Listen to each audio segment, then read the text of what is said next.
Okay, Okay. should we hit record? Yeah, I'm recording. Oh, I got my count in on a little click track. It's one of those things that, like, I think we've already included it in various intros, joking about it, but it always throws me off, and I do want to talk about it.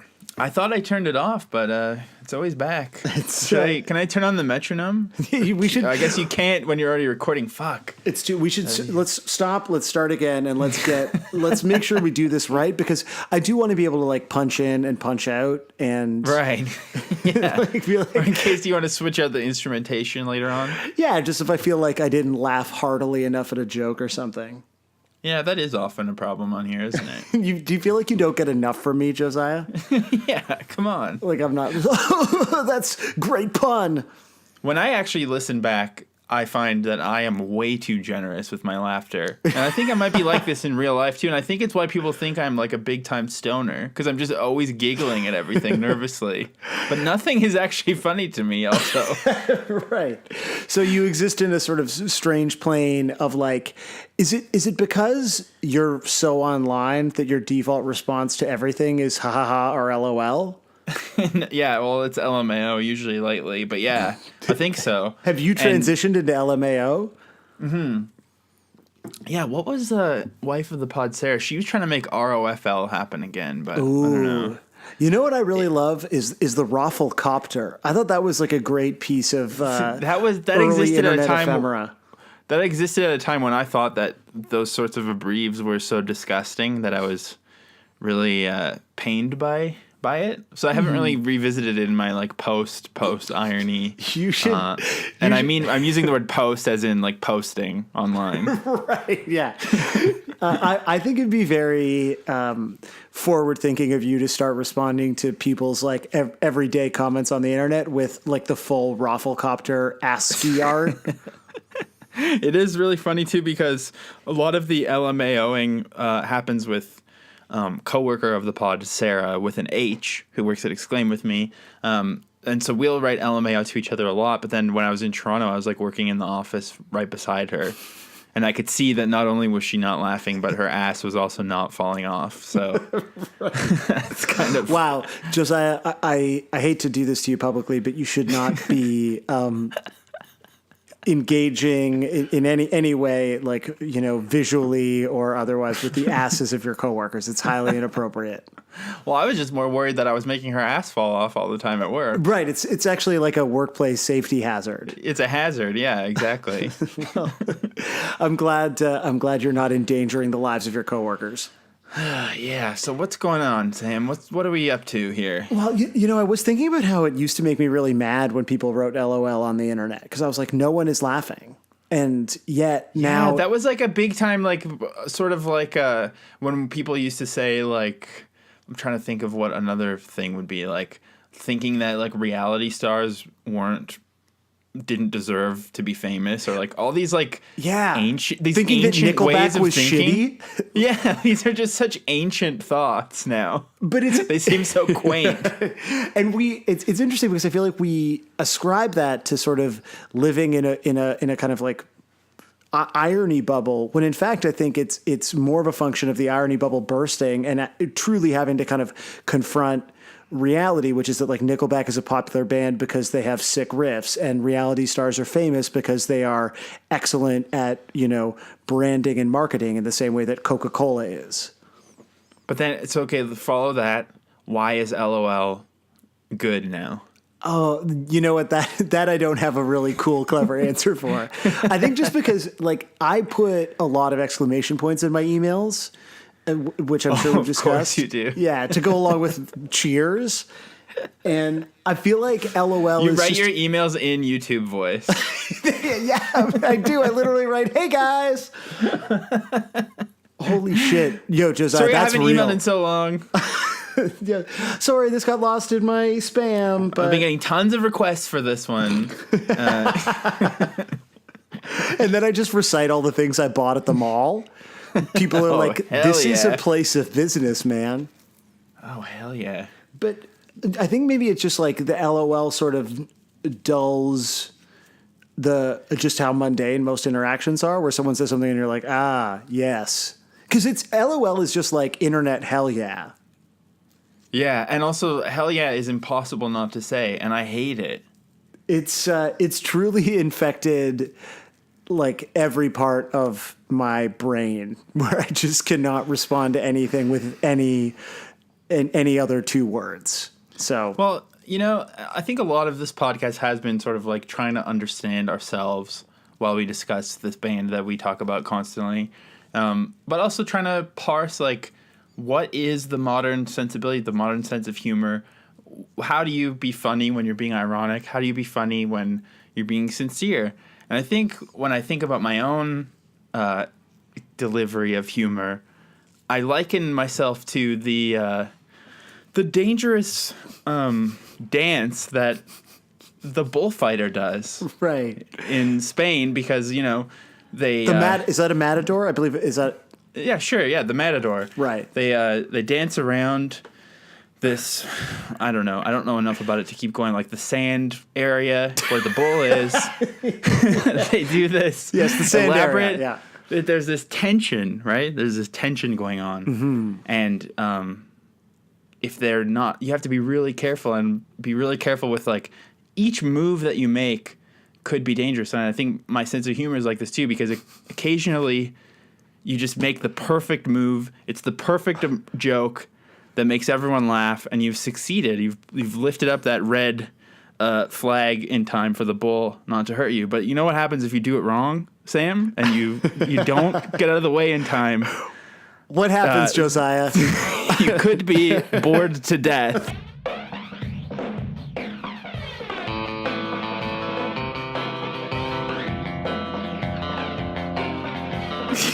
I really appreciate how much thought and vamping you have now put into all of the intros. It's literally just now 150% my podcast.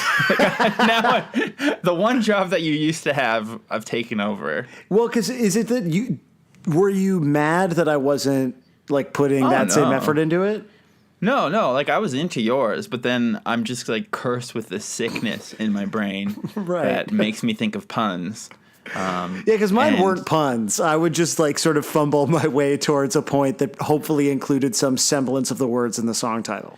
As I said, bullfighter, did you get it, or how long did it take you to figure that one out? It literally took until you were describing the fact that you could be murdered by the bull for me to be like, he's going to talk about being gored to death. Like that was. But I made sure to look up synonyms of bored because it's like boring a hole. Because I thought I had heard someone say that a bull, being bored by a bull. I'm pretty sure I've heard that phrase before. I don't poking think that, a hole in you. Yeah, I mean, like on a technical level, that makes sense. But no, you get gored by bulls. No one. I don't think anyone has ever described the act. Gored is a Canadian name. Right. Yeah, it's why all of our bands have to be at least 50% gourds. It's true.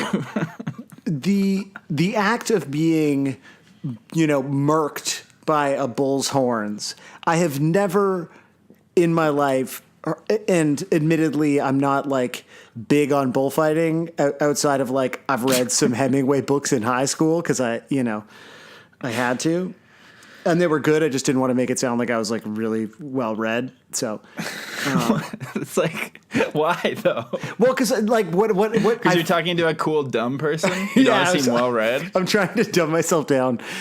No, I realized like what I was headed towards there was like the only things I know about bullfighting are what I read in Hemingway novels, and I heard that phrase escaping my mouth, and so I made this like rapid retreat where it made it sound like I only read those books because I had to, when in fact I enjoyed them.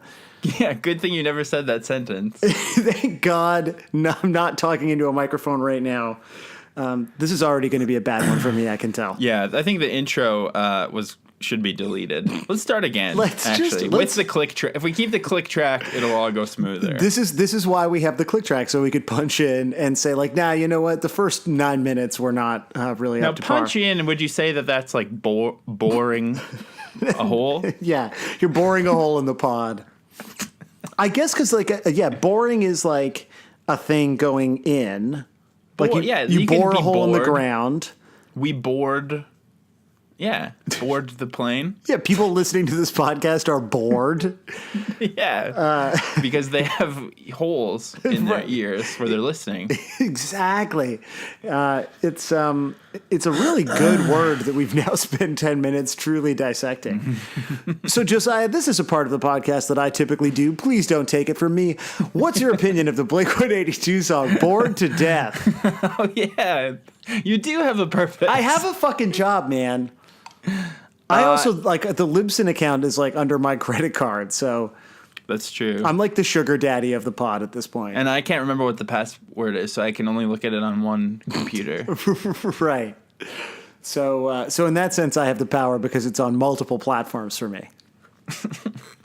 So are you threatening to delete the pod? That's what I'm saying. I'm saying if you keep taking responsibilities away. Oh, what's the word for this? Is it constructive dismissal?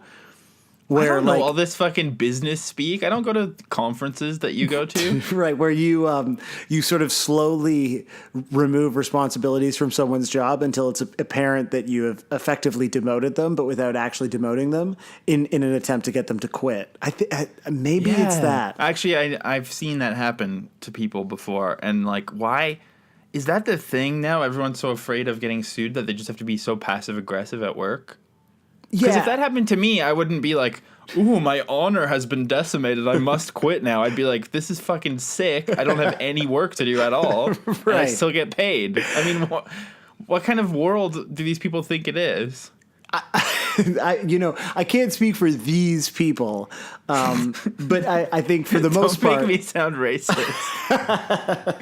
Yeah, you cannot say these people. It's one of those things that sounds racist, like saying Jews, where you're just like, right. But it's just a word. Anyway. Mexicans. It sounds so racist. Yeah, when you say it like that, there's something about it.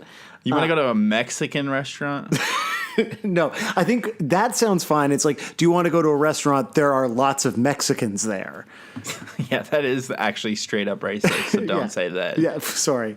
So, what were we talking about? Bored? Are we still talking about being bored to death? No, you already started using all this business speak on me to throw me off. Yeah, we should not pad out this episode because you already warned me it was going to be a beast.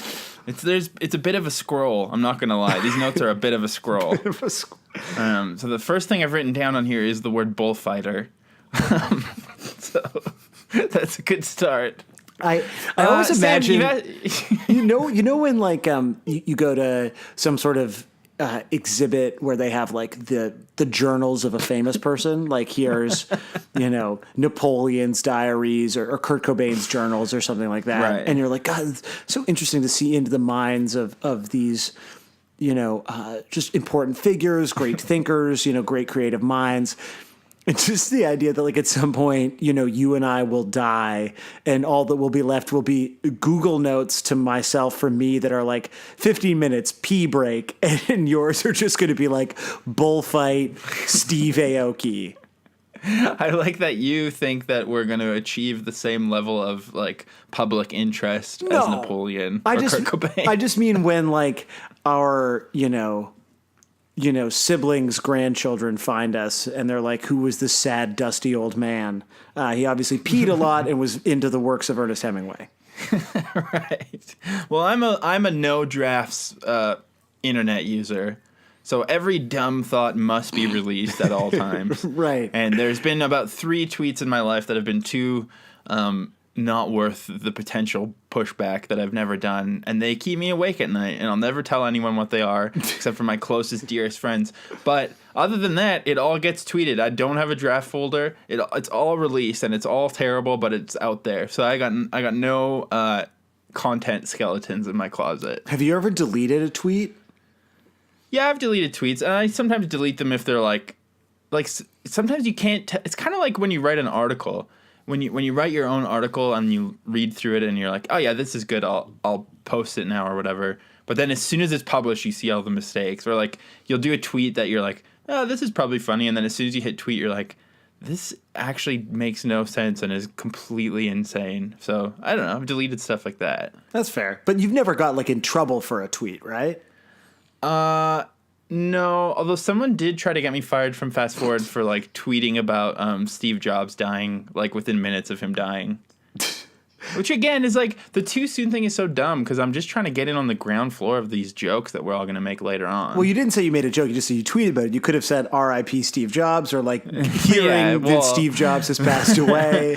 True. That is the sort of thing I would tweet. No, I tweeted that I thought that apples didn't get viruses because he died of a virus. Right. And then someone was CCing my boss. But actually, the one that I regret not tweeting the most was like, it came to me like seconds after Gene Wilder died. The actor Gene Wilder. I'm familiar, yes. Willy Wonka guy. Uh-huh. And he died of Alzheimer's, right? And so like within seconds of him dying, it just came to me, but I didn't have the courage to tweet it. And I tweeted it like a year later during the Oscars and no one cared. But the tweet was, there's no Gene Wilder than the one that gives you Alzheimer's. Oh my God, dude. But it was like I couldn't do it, you know? Yeah, I just couldn't. That's a tough one. I mean, but I really should have. I'm just like, that was me being a coward.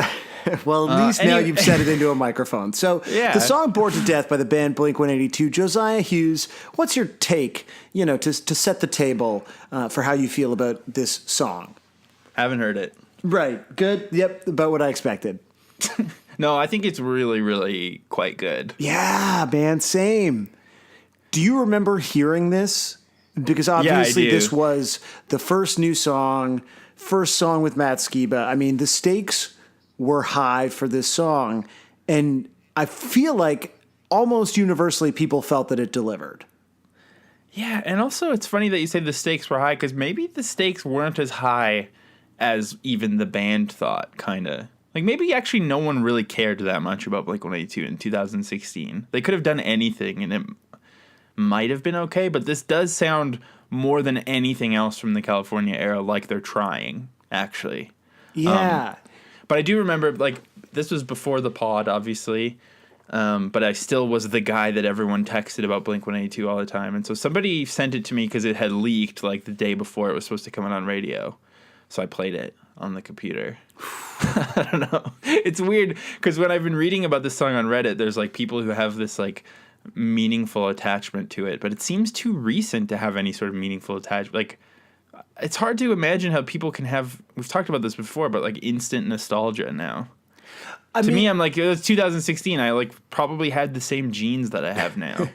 I think progress slows as you get older. And I mean, I guess it's like literally true biologically. But also like, sounds like a Radiohead lyric.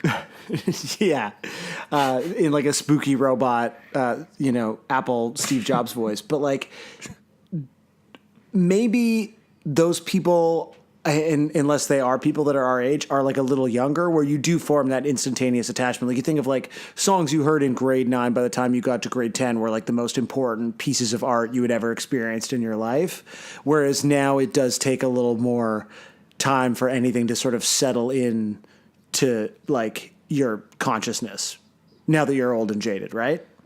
Yeah, true. And also just like everything's a blur because I'm so dumb. But I've like, I'm not even like a stoner at all, even though everyone thinks that because I giggle all the time. I'm just like straight up dumb. Like I'm just like a stoner without the being stoned part.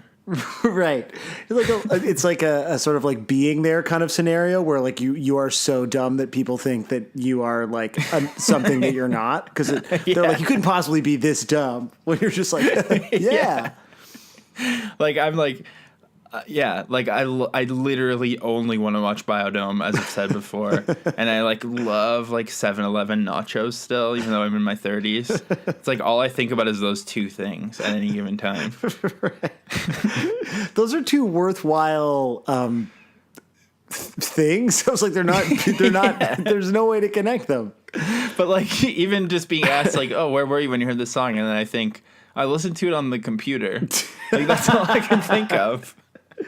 And I really like the song a lot, but I don't know. How about you, Sammy? I think I listened to it on a computer, too. I didn't have a better story than that. But it's interesting what you said about maybe the stakes being lower at that time. And it kind of ties into something that you and I have talked about on this podcast, and then actually like a lot off mic in our Real Talk hours, which is that like Blink has, and admittedly, we are paying more attention to Blink now than we probably were 2 years ago.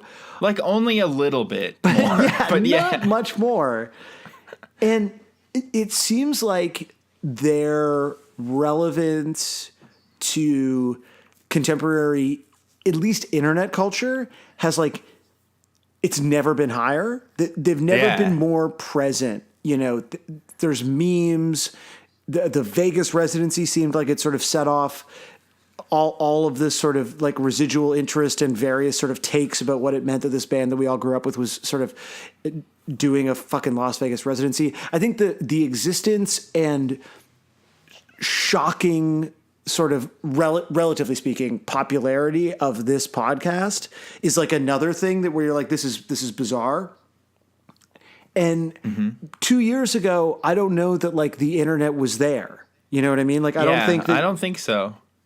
And so like people cared, but the band had probably burnt a lot of goodwill with neighborhoods and like the shitty live shows and the shitty TV appearances. Like they did seem sort of washed, and now they're not washed. They're just like nostalgia. They exist in a totally different still have a shitty live show and shitty TV appearances, but now it's not.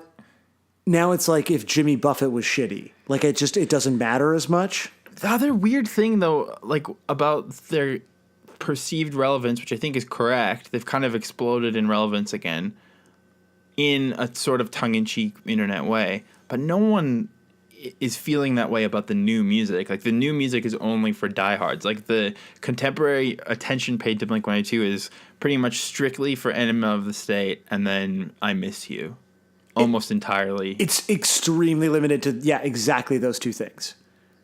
So it's weird that it just feels like, on the one hand, obviously they really badly wanted to make new music. But on the other hand, they were so insecure about it with everything following this song that they tried to just like recreate things from the past.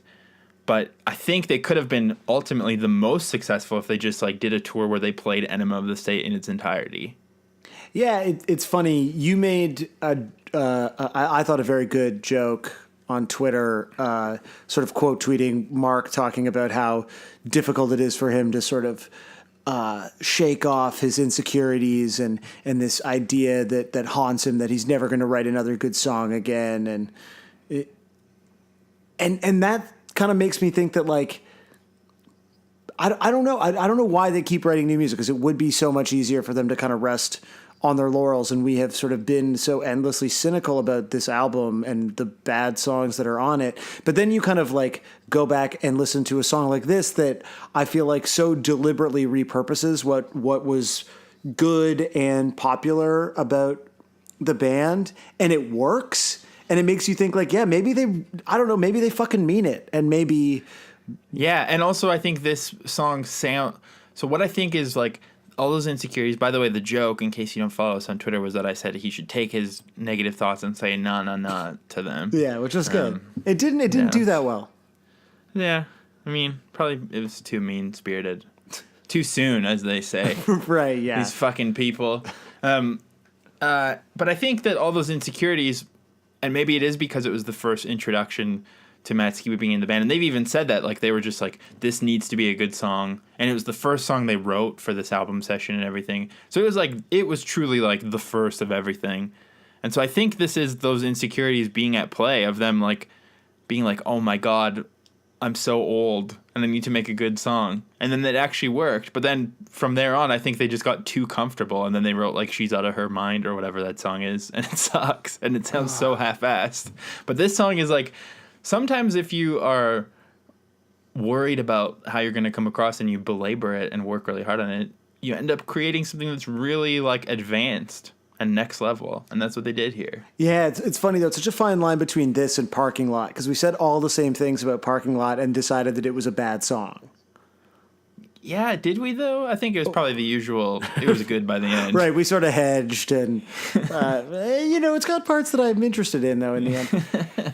Yeah. No, it's true that it is possible for them to sound too fussed over, but then again, it's that tension of like, everything in this song sounds very deliberate instead of like desperate or it sounds deliberate in like a confident way or a careful way. I just want to say my favorite current Blink meme, which is the moth of, say it ain't so, I will not go, turn the lights off. No. Right. It's very funny. I've been sent that meme about 150 times. Yeah, and I just wanted to speak it out loud. I wanted to make sure that I said the meme because I think about it and it makes me chuckle.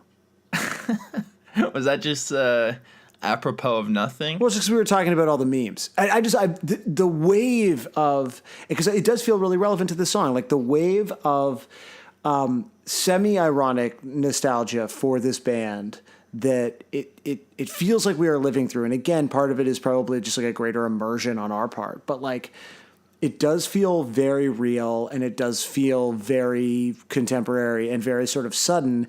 And to me, it's what you said off the top where you were like, were the stakes high for this song? And yeah, I think like internally, yes, but outside of the Blink-182 subreddit, probably fucking not. Right. And I just think like now I wonder like for the next Blink record, all of a sudden maybe people are paying attention again. Although you're right, maybe they're not. Maybe they only care about I Miss You memes and Enema. Yeah, and I guess we always think of the internet as being like one big culture, but it obviously isn't. Like there are people who care about this, but they're not the same people who follow Sunny Side Up necessarily. Yeah, everyone should follow Sunny Side Up though. It's true.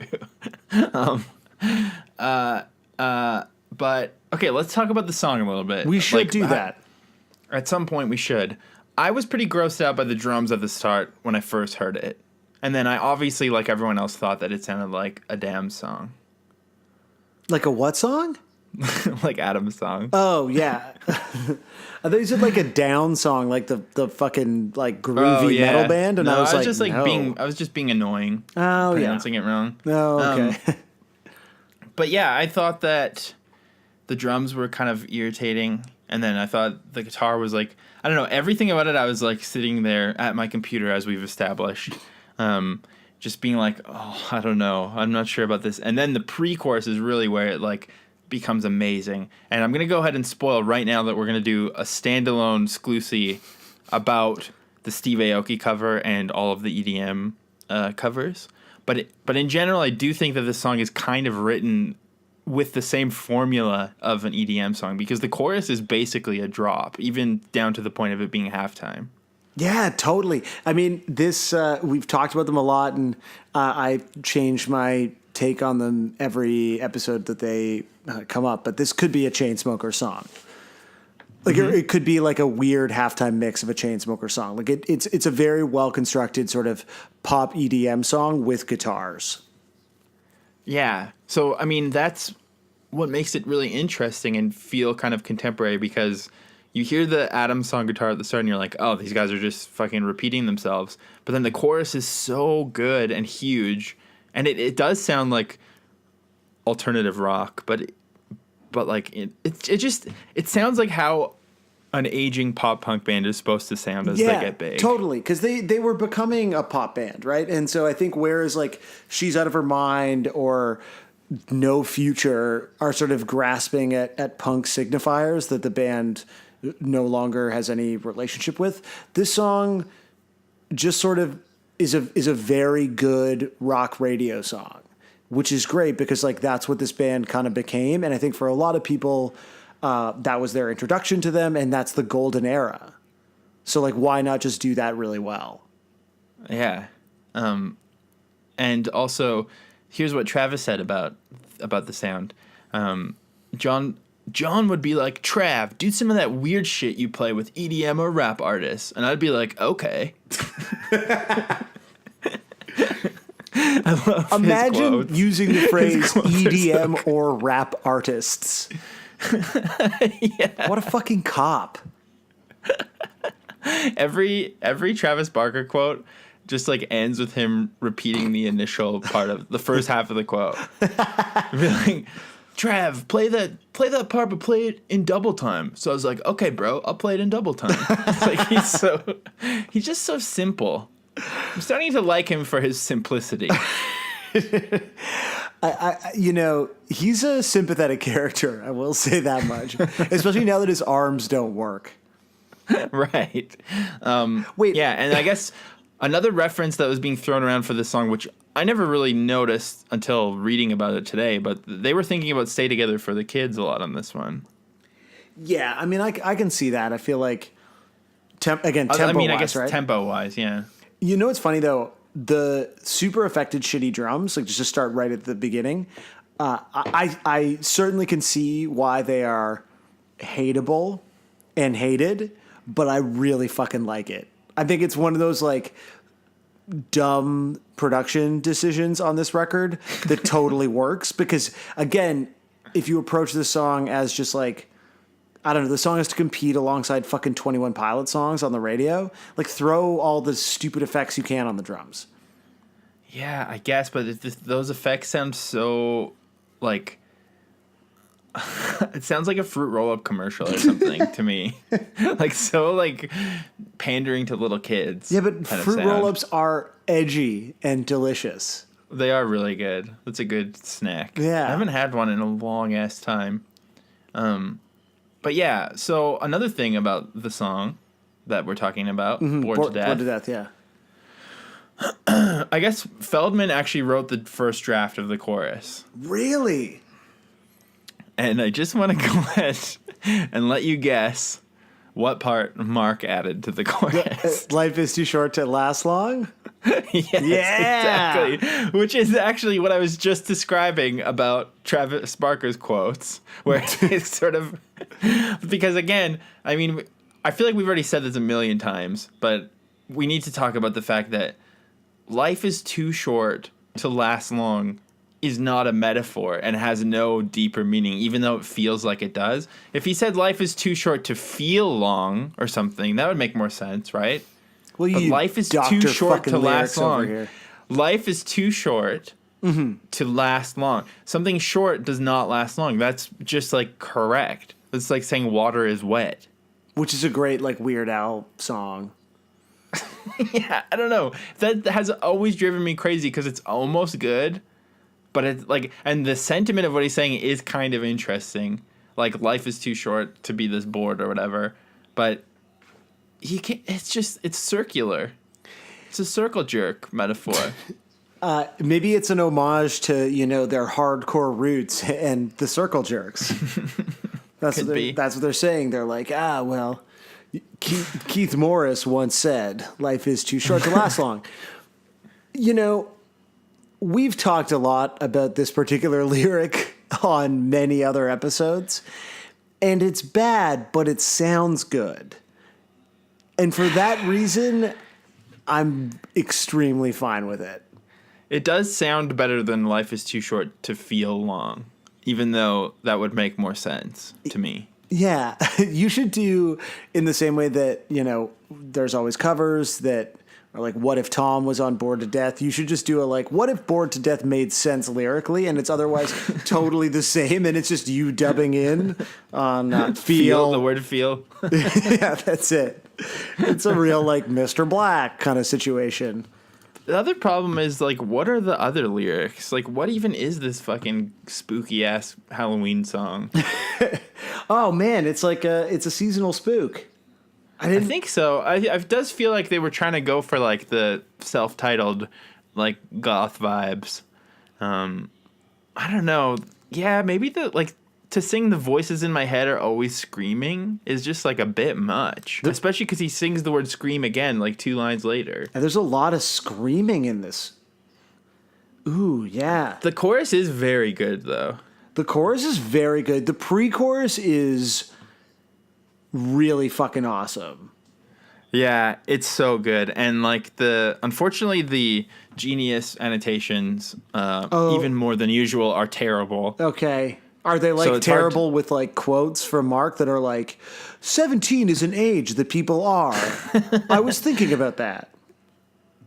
I mean, I think this one is more than any other is just all about them talking about Tom and how this song's about Tom. Right.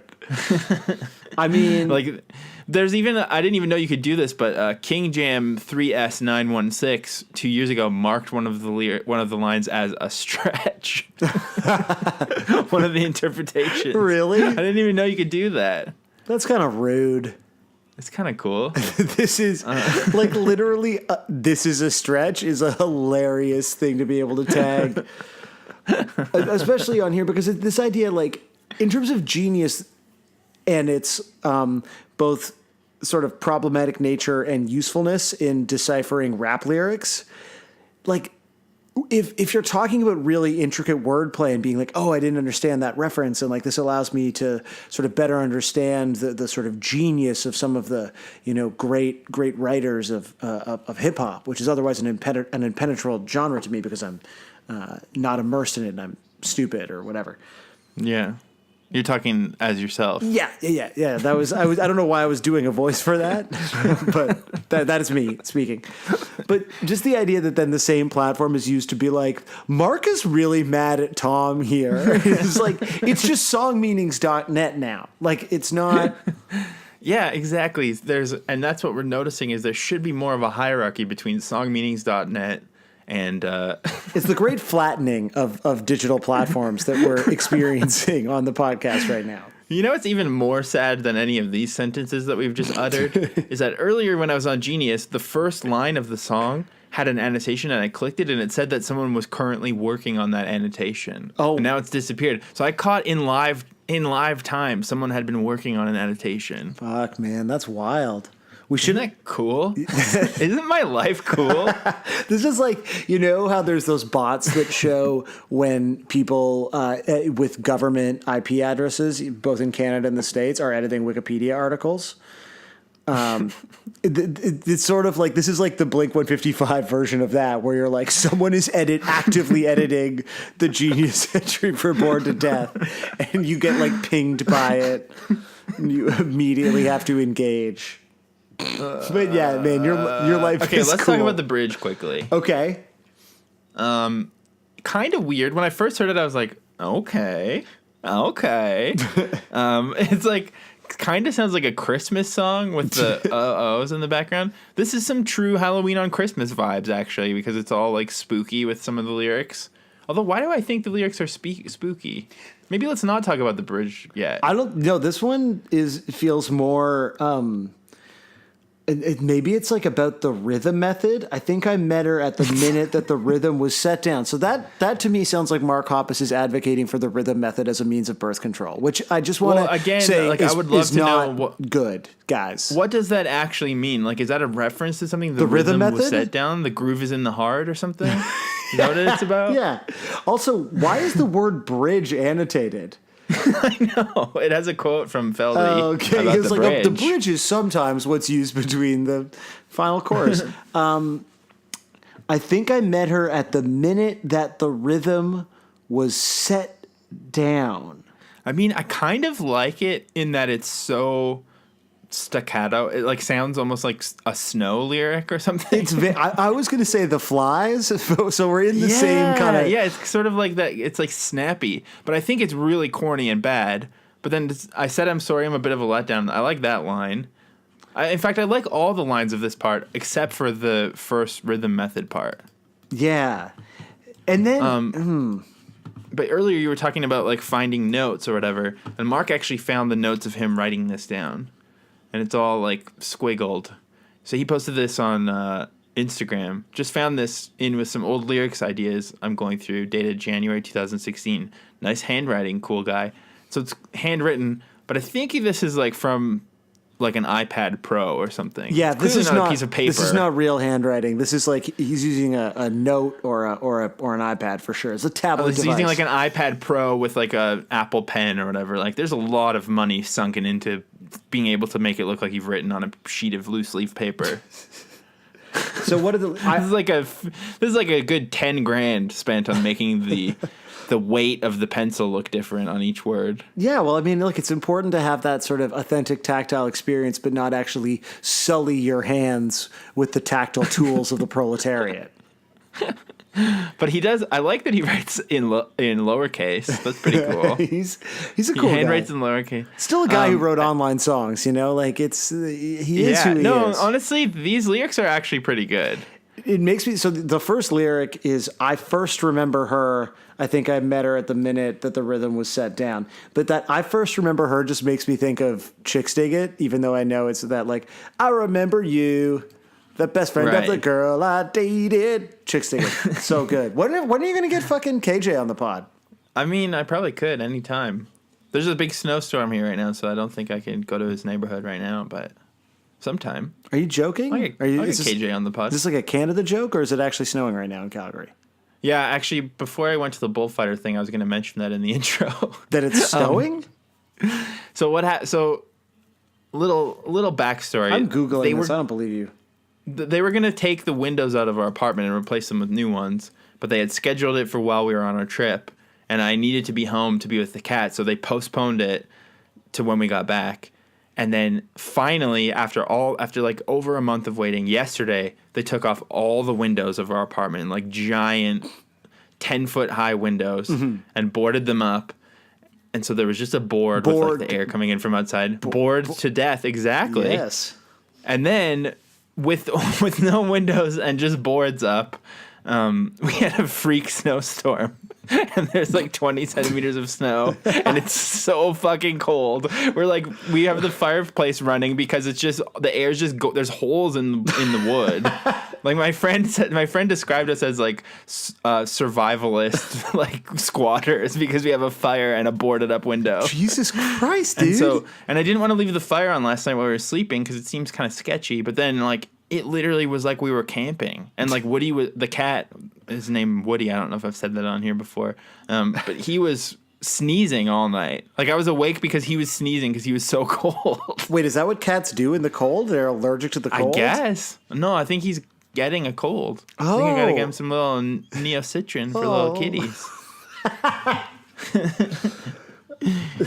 Sorry. So all of that stuff did happen. So there's a freak snowstorm here right now. Your relationship with your cat is so complicated. Like, just this cat that like won't let you record the podcast. You had to get home before they'd fix the windows. You tried to snuggle him. He's like person sized. I had to put a blanket on him in the middle of the night because he was sneezing so much from the snow. And then you got to get him little kitty neocitrin. Yeah. Oh, wouldn't that be cute? That would be Anyways, very sweet. Stop distracting me. I'm trying to read the bridge. Sorry, man. Sorry. I think other than the rhythm was set down, that's a bad line because it just sounds so white man reggae, which pin that for the cover section. Oh. But I do like all the other lyrics, and I kind of like "Let me buy you a drink, and we'll pretend that you think I'm the man of your dreams. Come to life in a dive bar." That's so good. Even though I don't think Mark has probably ever been to a dive bar in his life, I still like it. This is a bit like the skinheads at the punk show kind of vibe. So, also, I just want to say regarding last week's episode, our takes are objectively correct, and they are canon. So if you liked that song and you were mad at us, you're gonna have to sort of take a long look in the mirror, buddy. Yeah, this is the definitive Blink-182 podcast, and everything we say is basically like biblical truth. Exactly. But other than the lyrics, I don't know. Well, do you like the lyrics? How do you feel? It's interesting. How do you feel, Sam? How do I feel? The way that I feel is, I've actually been thinking a lot throughout this episode about something you said when we first started, which is that when you listen back to the episodes, your overwhelming sort of thought is that, I mean, it sounds like your number one thought is that you are too generous with your laughter, which I would say that you're my number one thought, but go on. That's good. But like, there's only two of us, right? So that just means that when you listen back to the pod, you generally feel like you've laughed too much at things that I've said that weren't actually funny. No, like I'm not even talking about just on the pod. I think the pod exemplifies it, but then I notice it in real life where I'm just like giggling all the time. And it's like, nothing's funny though. I literally don't think anything is funny at all. And I'm always giggling.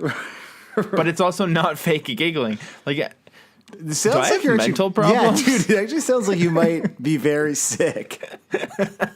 Like this. Imagine this is a monologue in a movie where you're like, I'm always laughing, but nothing is funny. yeah, the Joker, Suicide Squad. That's right. Yeah, you're going to be the third Joker movie, basically.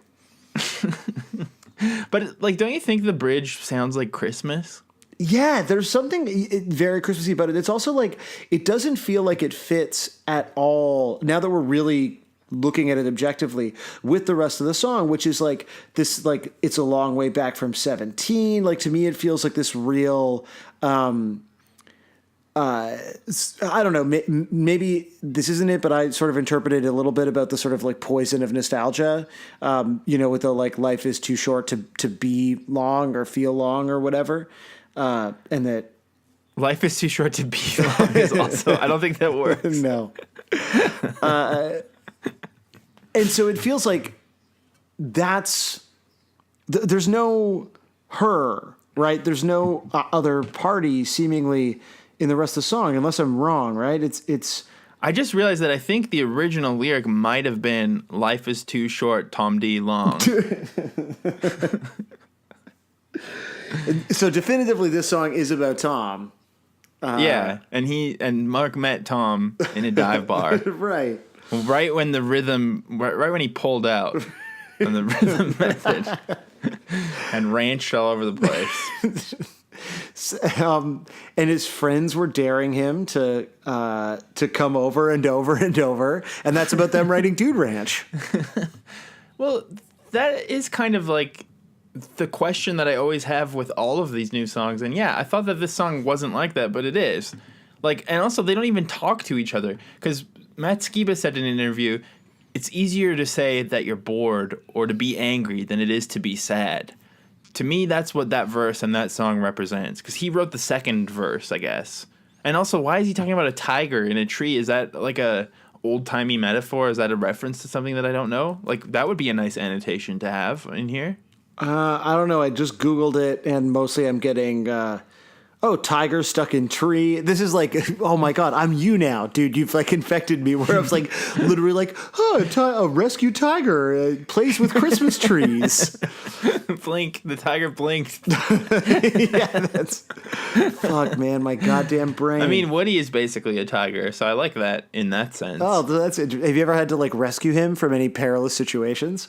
No, but that's why I can't let them replace the windows while he's here, because there's a ledge right outside that, if you imagine yourself as a cat, you'd be like, oh my God, that ledge. I want to get on that ledge, baby. So I can't let him out there because he's going to go on that ledge. So he's ledge craised. Yeah, he's exactly He's wild for ledges. But yeah, so I guess what I don't understand. So here's the thing. So I really like the song. I like the kind of like. So Skiba is saying that this song is about admitting that you're sad, and now I'm looking at the lyrics and I'm like, well, it's actually about the rhythm in a dive bar and being 17 and a tiger. So yeah, this song is definitely about 30 different things kind of mashed together, and I also think that's totally fucking fine. Like, I think, that is like the vibe of every California song, where like all the classic Blink songs until Self-Titled were always like either like a rude limerick, which is very pointed with what it's about, or like, this song is about Princess Leia. This song is about how I'm a fuck up and I want to ask a girl out, but I'm grounded or whatever. They all had like a pointed thing. And now this just seems like they're like flipping through Goodreads and picking different lines from like novels and stuff to try to sound smart. Don't bring Goodreads into this. How's your book doing on Goodreads? Oh, I think it's doing fine. But if anybody on here wants to go and give it a positive rating, I'm sure it would help things. Like anyone's buying a book about like the subhumans like 4 years after it came out. I do think that there's something mature about wanting to kind of write more just like generic songs that leave things open to interpretation. But it does. then I still think the bridge is like a weird aberration even in that context, because all of a sudden it sounds so specific. Pardon me, I'm having some bevies over here. But like, it sounds so specifically about, like, this is literally about meeting a girl at a dive bar. And the rest of the song is like not that at all. It's very strange. It's so weird. But it's good. Like, it's all so good. It is really good. And I think it's good. Even when you like heard this song, and then I know you don't like the art, but I kind of think it's cool, and I felt like the whole company. You think the art is cool? I do. I like that. I like that. God, What's the fucking person's name? Fucking like D-Face or something? Yeah. Oh, I just got it. Oh, that's so bad. I didn't get that. That's like when I was watching the show Transparent, and it took till like the middle of season 2 where I was like, oh my God, it's a Transparent. But it's a graffiti artist named D-Face. If I can be honest with you, I didn't get it until you said it and then said, oh my God, I get it. And my brain very rapidly started just like clicking, being like, what does Josiah get? And then, so. That's so bad. Let this be the great discovery of this podcast. Not that I want to besmirch the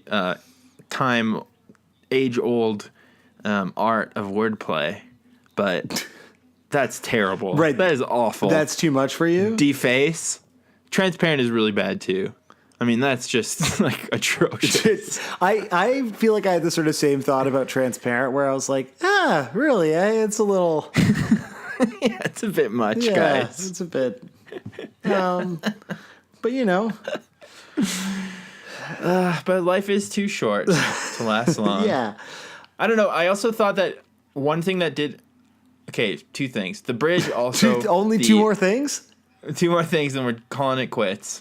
The bridge, I think, might sound Christmassy to me because of the strings in it, but I love the strings. And I think, if anything, for how much like Feldy loves to be high production, he's like the Michael Bay of pop punk. Like, everything is so slick to the point where you sometimes feel kind of nauseous. Mm-hmm.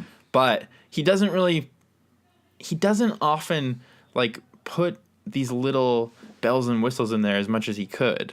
And I feel like the strings in this are so good, and like the synth in the chorus is just kind of like pulsing in there, making it sound a little bit like a Backstreet Boys song, but in a good way. Like, just these little details make it sound just like, I don't know, it pops. This is the best version of Feldy maximalism. It's totally the chorus. When the chorus hits, it's that like we talked about this in Up All Night, right? Where like Up All Night has these like sub bass sort of just whooshes that I can't remember if we said they were good or bad. When I think about it now, it feels kind of goofy. Who knows what I thought about it 6 months ago? Well, I think ultimately what we are learning is that there's no difference between good and bad. Yeah, and that like all of your opinions are just like sand. And they'll eventually You know what's really creepy? Sorry. I need to show you this. This is just like on top of the Genius page. You know how I told you that I saw someone doing a live annotation earlier? Yeah, is this going to be like a ghost story or something? Well, I didn't click on anything, but this is just at the top of the page on Genius. It just says... What? So just like resting at the top of the page, it just says that annotation was deleted. Josiah, yeah, you've crossed over into like some other, like you're in like unfriended territory at this point in terms of your relationship with Genius. Are we in like spooky season now that it's October? Yeah, I'm scared. This is like ghosts traveling between the episodes. We're planting the seeds of this is going to become like a Welcome to Night Vale style like meticulous narrative podcast for nerds. Well, it already is very meticulous and very much for nerds. I completely disagree. But yeah, like so when you did click the word bridge earlier, did you see Feldy basically thinks that the bridge is what makes the song a single? Which I think is kind of insane because it's obviously the enormous fucking chorus. The chorus that's huge. is so big, and that's what I'm saying. It's like it not only is it halftime, which like automatically gives it this sort of like dramatic heft. It's the fucking sonics of it. Like it just feels like it finds like and this is probably a function like actually of the mix, is that like, especially because the drums are sort of like affected and then they're like kind of quiet. And so when it opens up, it feels like you get this whole other frequency that the song hasn't even existed in up until then. And it just like feels so important because of that, where you're like, oh my God, right. But this then matters. For Feldy to be like, actually, the weird Christmas part is the part that makes it a single. It's like, once again, you're just like, this guy's definitely failing upwards through his career. Like, there's all of his instincts are 100% wrong, but it still somehow works. Because he looks so good when he smiles. He looks terrifying. But the thing is, that I was going to say is, as much as I did like the bridge, I remember even the first time I heard it, when the bridge comes back at the end, I was like, oh, really? Like, it could have just ended with the huge chorus, but then it still comes back to that, oh. Mm-hmm. And I remember first listening to it being like, that's kind of odd. And then that sort of happened with a lot of California. We're like, who arranged this? Yeah. And the answer is Satan himself. This is a song where, and I think this is a little bit of the kind of like, fest punk in me, where I think the OOs are very good in a way that like I do not fuck with the na-na-nas, but like a whoa or a well-placed O, I'm into it. I love to O. I love to have other people O around me. But it's also important to respect when people say "whoa." No, yeah. That's a number one.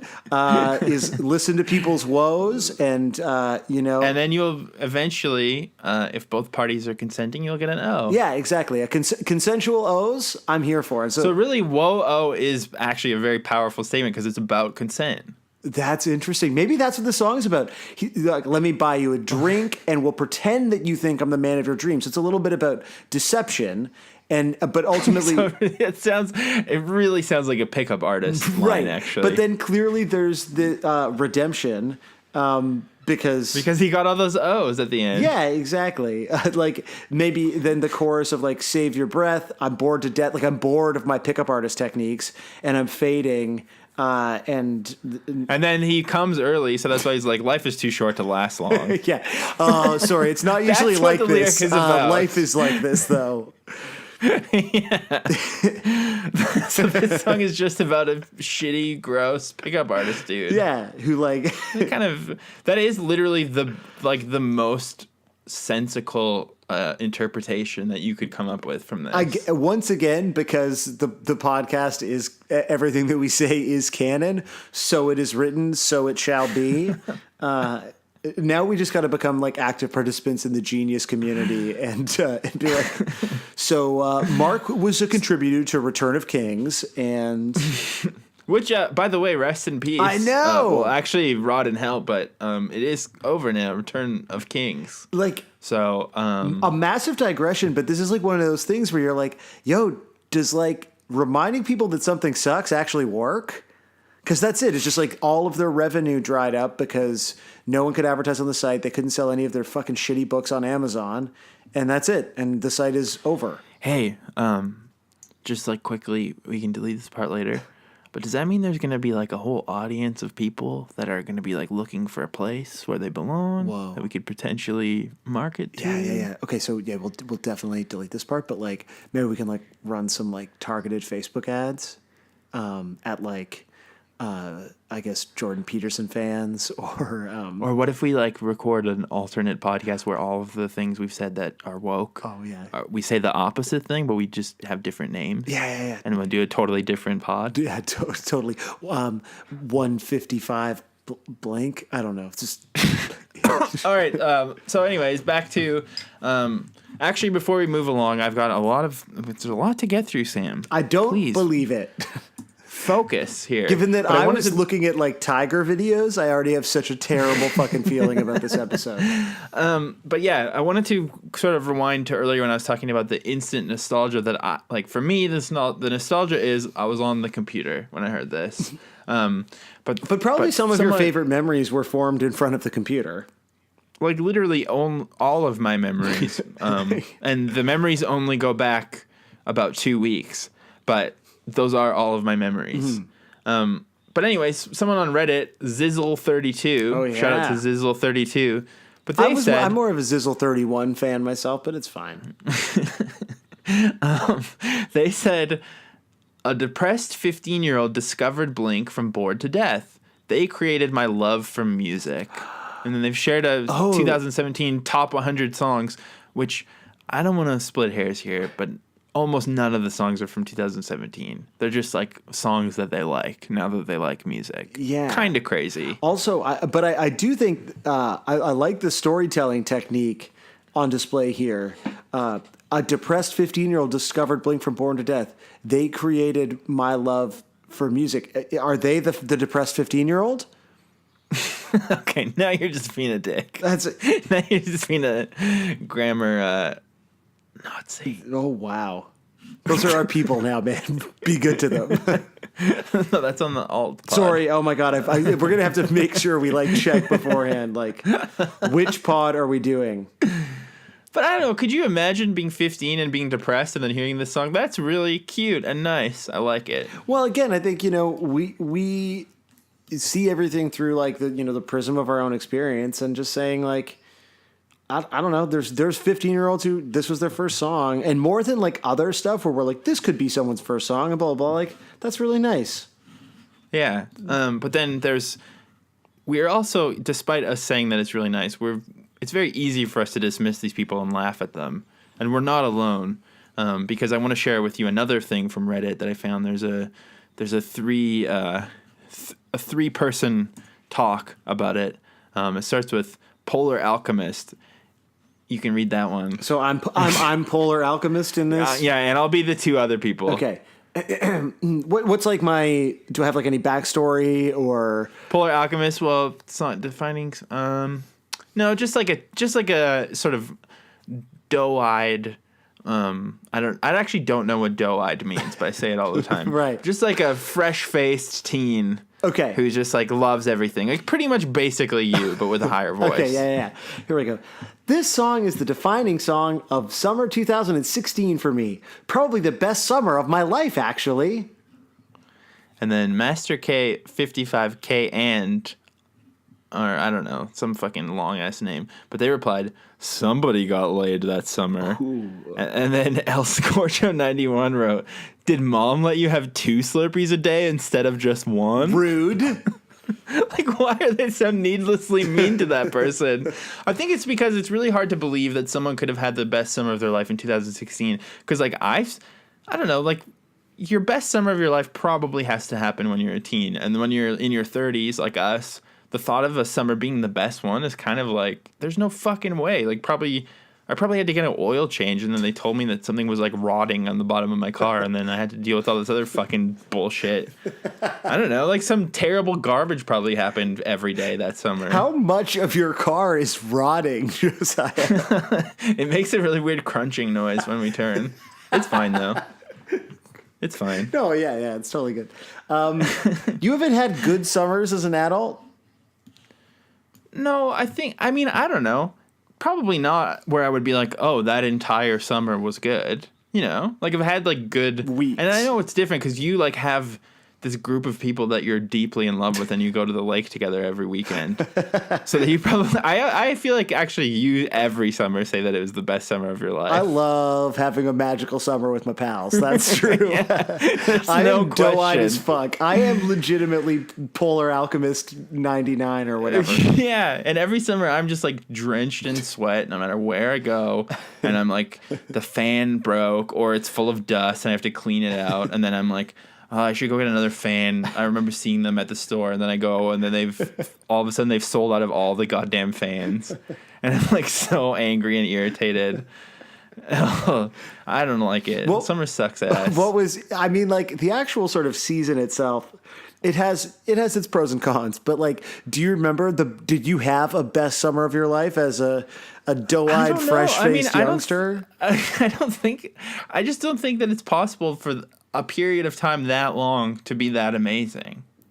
And even when I was a teen, I worked at a bottle depot every weekend. And then one of the guys that ran it was this cokehead from Abbotsford who kind of looked like one of the guys from Grand Theft Auto 5. He was like so sketchy, and then he ended up getting fired because he stole the air conditioner from the Bottle Depot.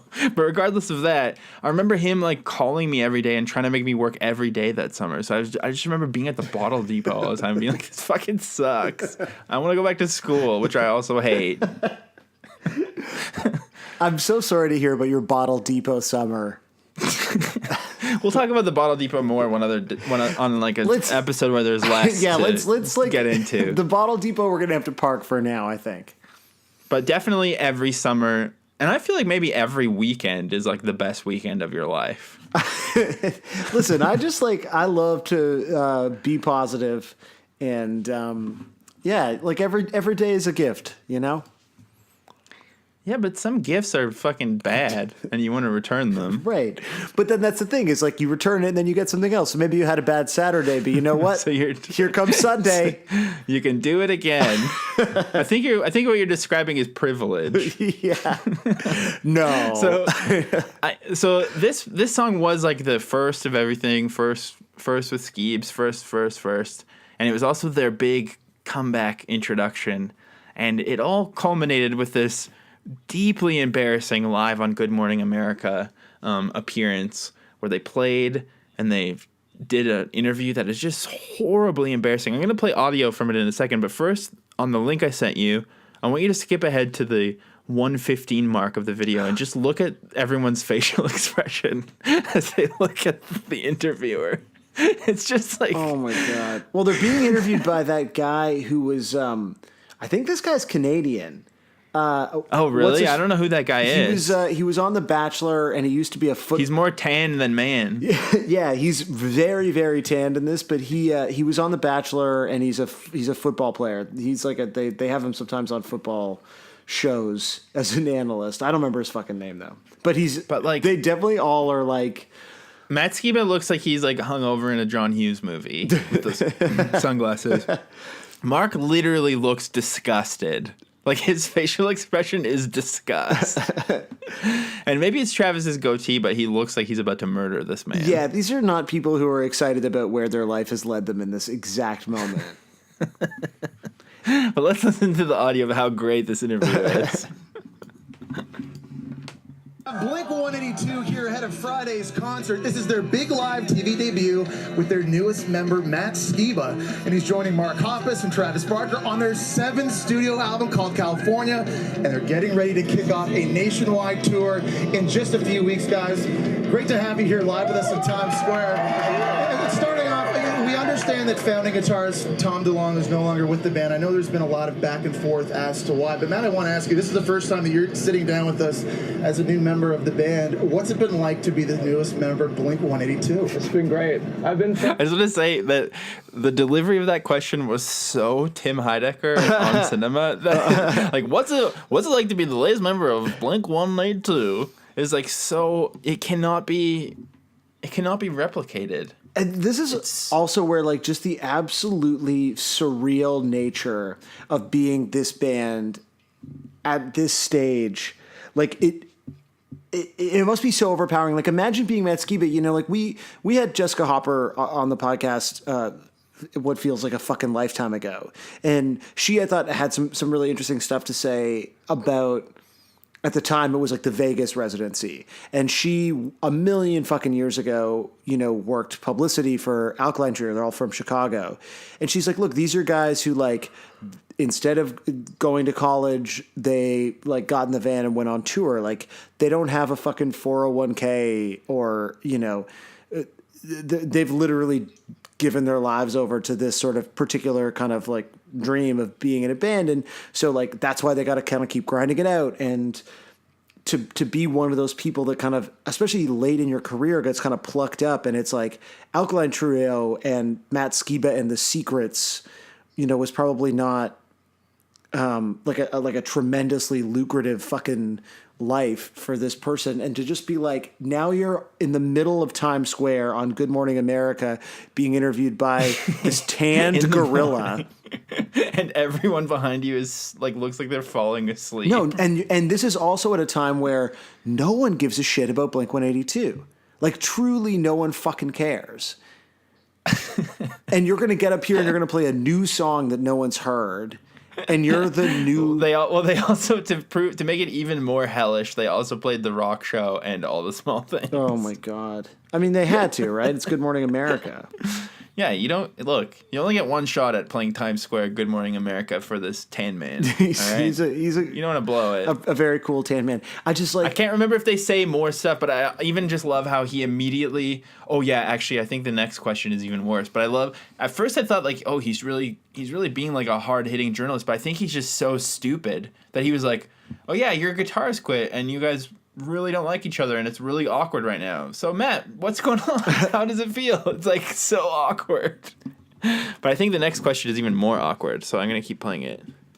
Friends with these guys for about 15 years, and it's been great. It's definitely. He has a little waver in his voice too. But it's awesome. It's only so going to get bigger. emotional. Of course, I have to ask Mark and Travis, how's the new guy doing? He's awesome, man. He's great. Travis, I want to ask you. You sat down with us last October. You opened up in your book about the plane crash you survived and nearly took your life back in 2008. And you've come such a long way since then. What's it been like for you being back on tour, making music with the new Blink-182 since then? Oh, it's awesome, man. Every day's a blessing. I think I just realized when you say that he does sports interviews, like he only knows how to do the interviews where you just like talk for a little while and then someone says the same answer every time of like, well, we just go out there and give it our all and do our best, and then yeah, it's a very sports question for sure, where you're like, so tell us about how you felt out there on stage. It's like, well, you know, we rocked, but the other band also rocked, and we're just gonna get out there and try to rock a little bit harder. I love how he's like, all right, so we've talked about the guy that hates you. Now let's talk about the car crash or the plane crash 10 years ago that has been discussed to death. Oh, like, oh, I didn't mean it like that, but sure, I'll take it. It's very uncomfortable. Is that the book that, like, your Travis book though, that he's referring to? Oh, of course. So in that sense, I mean, that's good. So you kind of relate to this interview. Yeah, exactly. I'm like, I already know this shit.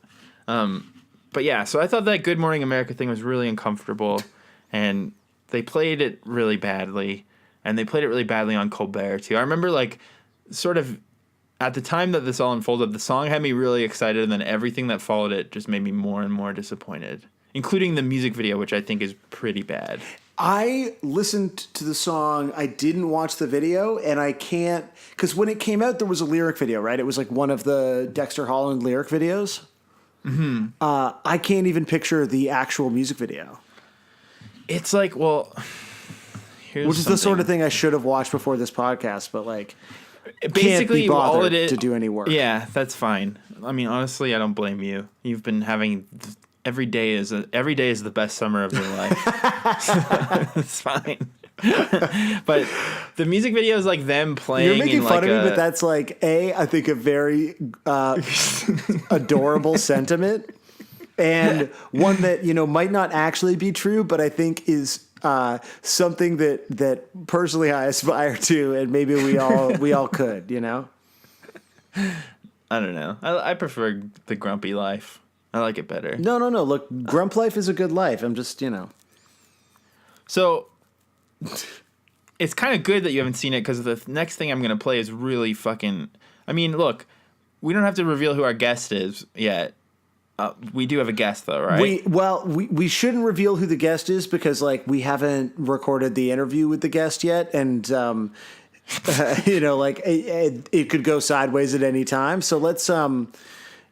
You know, let's sort of just leave it vague, and then if it's a different guest, we can pretend that was the plan the whole time. Okay, well, assuming that it is one guest, there's a lot of YouTube-related stuff. It's a very YouTube-y song. Right. And something I hate on YouTube is when they do, like, music video sins or whatever. Like, especially, like, the idea of deconstructing something in a funny way, I'm down with. And I know that some people like those, like, cinema sins, or is that what it's called? Yeah, or like well, that's the one where it's cinema sins, and it's like honest trailers, and Yeah, like those can be funny sometimes, but this is like the most YouTube thing ever. But this person has like broken down the video. I don't think we're going to be able to make it very far through it because it's fucking unbearable. But either way, the music video is like them playing in a nightclub. Oh, yeah, I've seen this. Travis's bad goatee on full display. And then there's just like a vaguely alternative kid in school. And then he like jumps in a pool with all of his clothes on or something. Sounds sick, like man. Punk shit. The kind of shit that punks do. But yeah, so this is by Music Video Sins, and it's really fucking annoying, so I'm going to play it.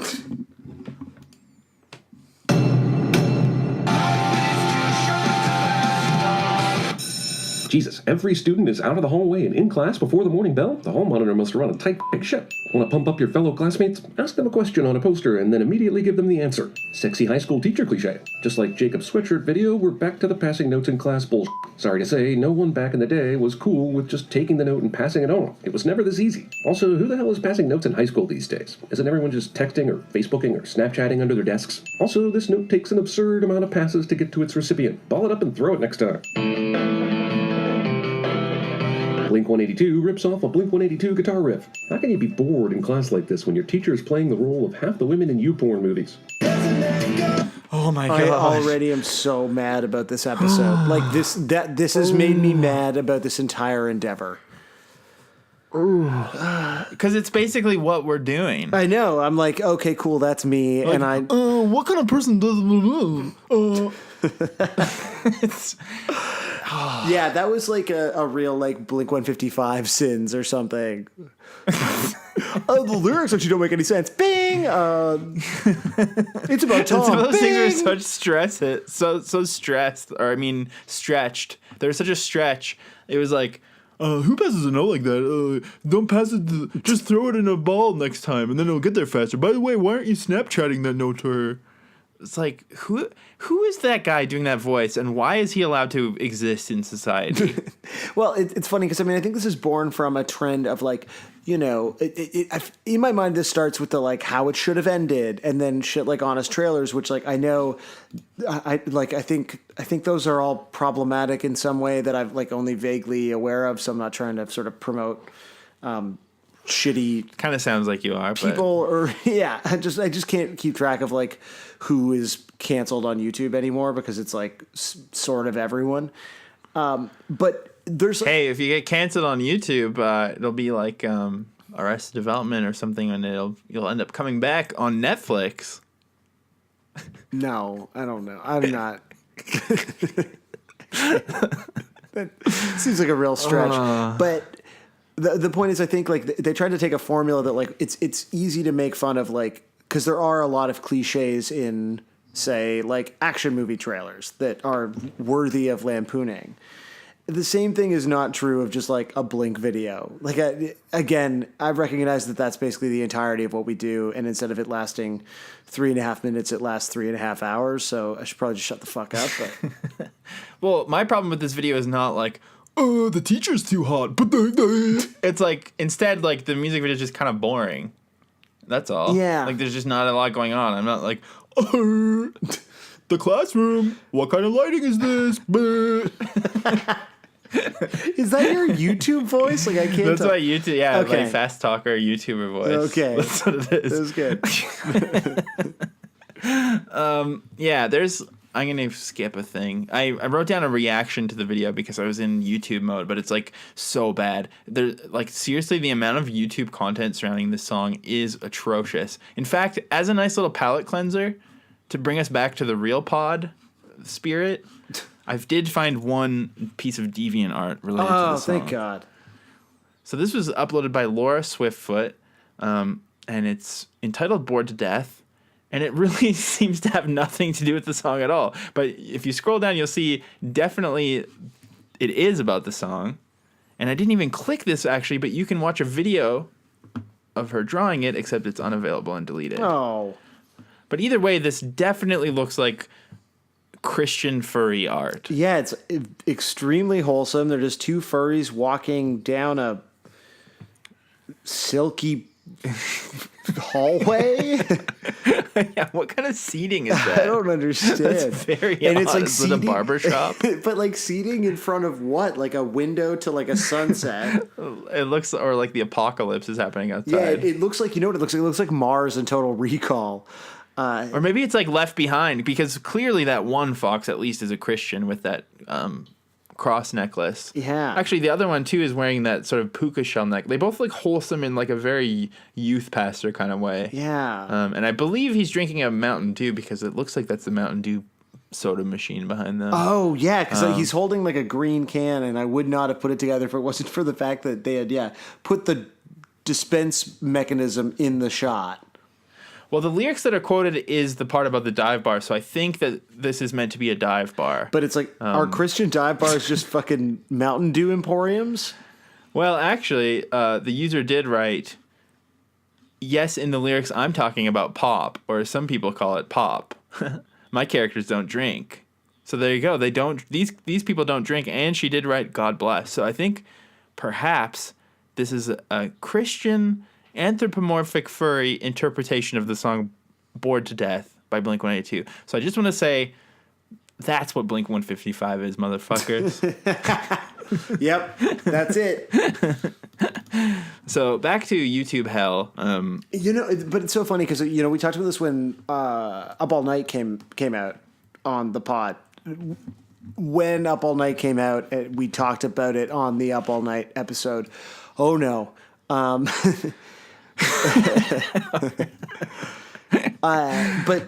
that was one where you were like, oh, this is where we start to see like reaction videos, and we start to see like the dawn of a particular type of video content in relation to new Blink-182 material, which didn't exist before that. But this is like really in the heart of the shit, right? Yeah, although we'll talk about it more in a bit, but I do feel like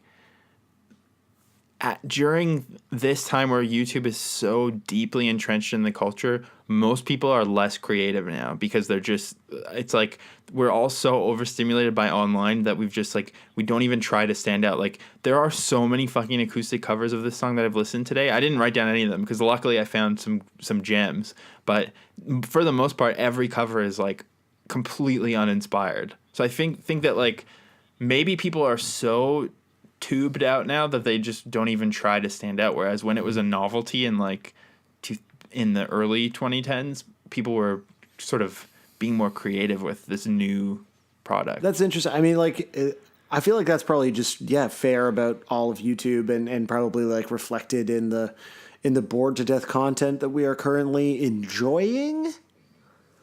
Although this Christian furry deviant art is definitely like something that is very beautiful to me, and I will cherish. Maybe I never really thought about the concept of there being Christian furries, but I really want to look into that some more. Maybe just on my own time. Yeah, you could do like a private exclusive about it. Just and like solos, only release it to myself. That's a good idea. Yeah, you can release it on yourself. I mean, wherever you kind of need to put it is fine. But there is a question that often is asked on YouTube that I think is sort of more contemporary. Mm-hmm. And the question is, what if this song had a guitar solo? And so this fucking guy is at it again. Little Red Guitars 69. Oh, this is a different alt account because he dealt with copyright problems on his main channel. Oh. So well, I'm so glad you found him. He could not hide from you. Yeah, exactly. Oh, he also has one that's What If Tom DeLonge wrote the song. But there's like too many Tom DeLonge. This one person has like multiple what ifs about this song? Yeah. Oh, fuck me, eh? But we're just going to play this one. I don't care about... There's too many Tom DeLonge interpretations that they've canceled themselves out, and I don't want to get into them on this app. There's too much other stuff to talk about. So here's What If the song had a guitar solo. I right-clicked by accident. Just a little peek behind what happened. Oh.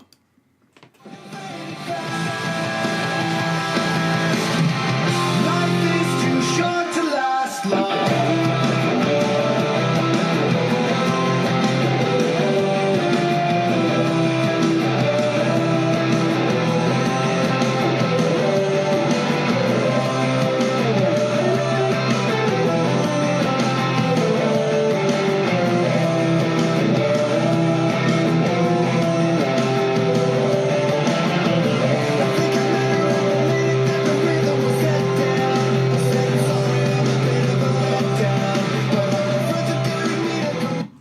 So that's what if the song had a guitar solo? And I gotta say, the answer is what if? No, thank you.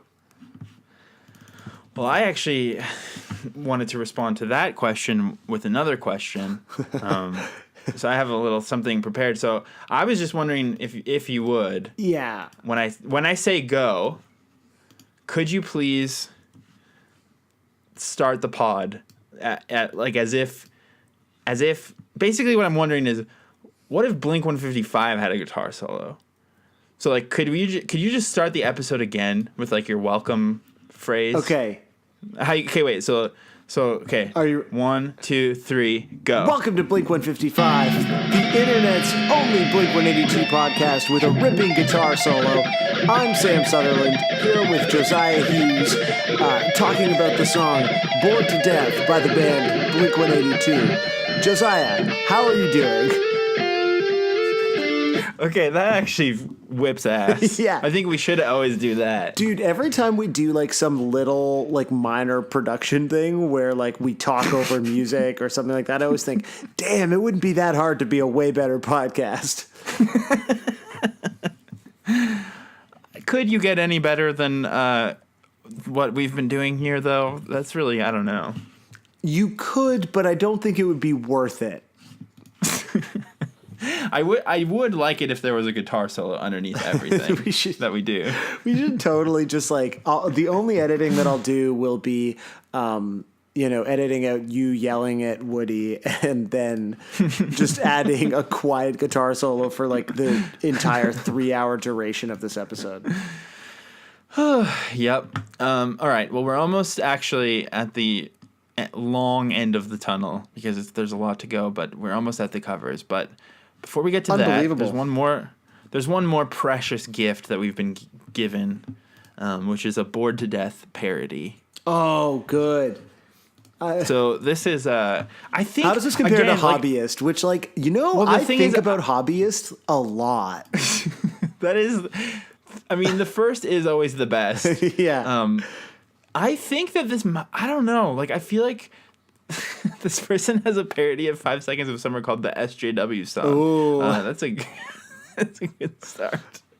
I'm trying to understand, maybe this is the same person, because all of these parodies have the same voice to me. Like, they all have the exact same vocals, but I don't think this is the same as Hobbyist. And I don't know if it's the same as the guy who just sings about how his neighbor's music is too loud. Because this is by Darius Burke. But what he does, in addition to the former singer of Hootie and the Blowfish. That's right. No, that guy's name is Hootie. Right, sorry, my bad. Just like all the other parodists out there, though, in addition to having the exact same voice, he also just has a very almost impressively bad way with words, where instead of doing any kind of clever wordplay whatsoever, the parody is called Bored of Pizza. I mean, God.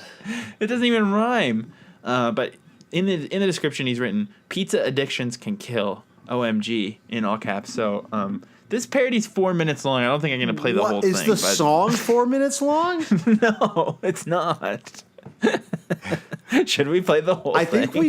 We should play. We should skip around at least. Let's play from the start, and then I kind of want to know, like, is it because there's like a skit happens? at the end? Yeah. Like, yeah, where's this all leading to?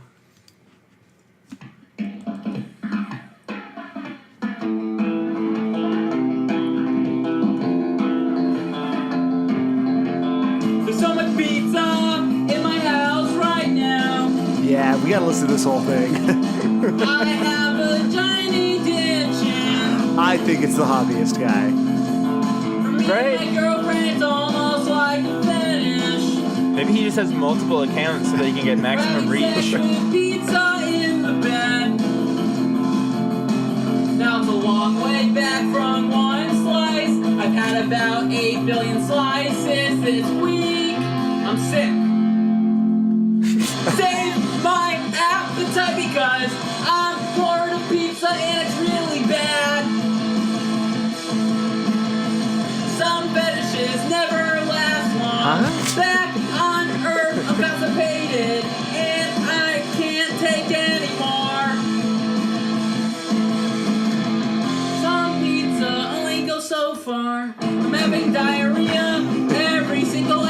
months. He was just constipated a second ago. That's a good development. In about 2 months. I'm always going to the fridge every month. Scratch that every single 5 minutes. I was wrong, by the way. I was wrong. The song actually is 4 minutes long, which is also fucking insane. The original is also 4 minutes long. So he doesn't add anything more, but I still want to keep hearing. Well, I feel like he's where this is going. adding something for sure. Oh, absolutely. But I mean, he didn't like rearrange the track or anything to make it longer. It's just a long fucking song. But I'm sorry to interrupt, Darius. Please continue. That was a long way back from the 90s when Blink 182 was raining. I can't eat any more pizza. Save my appetite because I'm bored of pizza and it's really bad.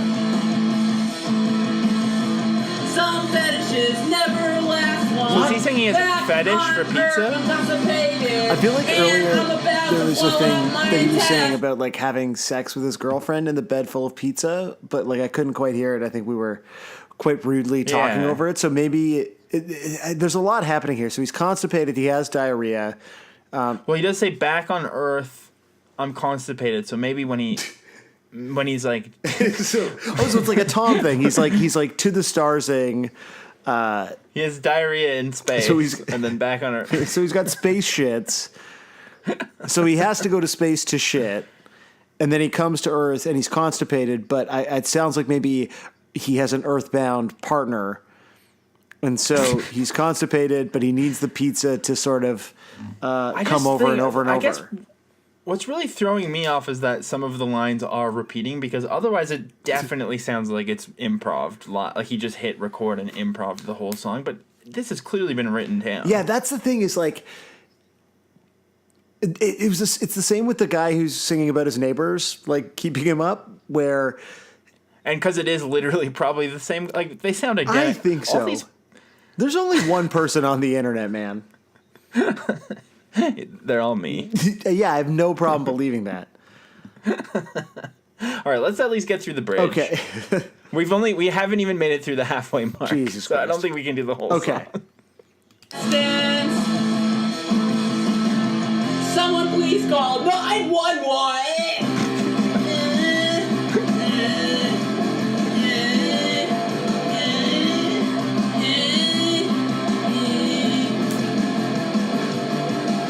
They put my entire fat body in an ambulance. I wouldn't think I would fit, but I did. And they brought me to the emergency room where they operated on me for about 10 hours. And I got so much pizza sucked out of my stomach. You could fill up an entire van. It's that much pizza, believe me. You just give up? Now I'm saving my appetite because I'm bored of pizza again. No, we're doing it. We're getting to the last minute. I'm bored good, and I'm now trying to eat healthy, but then there's a pizza slice sitting on the counter. Let me grab that. I really like the singing at this It's part. repeating again. It's repeating again. I feel like the way that this sounds in my mind is like, this is what the punk that you like kind of sounds like. The punk that I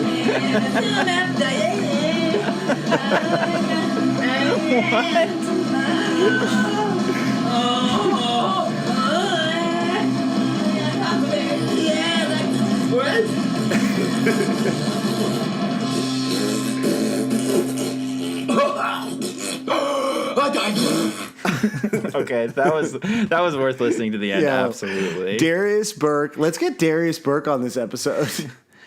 I mean, a lot of his other parodies do suggest some fairly problematic views. Possibly. I know. I was sort of tense that whole time, but it turns out that song, I mean, there was some maybe like the bridge might have been a little fat phobic, but otherwise, I feel like the most unbelievable part of the song was the suggestion that he had a girlfriend. otherwise it all kind of checked out. Well, that was really. I feel like we could end the pod there if we wanted to. but I don't want to, Josiah. I don't want to either because there's so many goddamn covers. Of course there are. And we're not going to use any of these, but if we wanted to do like normie, boring ones, Blink-182 themselves created an auto-generating playlist on YouTube of covers of Bored to Death that if you like uploaded to Tumblr, then you could have it on here or whatever. Oh, that's kind of like a neat idea. Yeah, I guess. But are these all just like normie bullshit covers?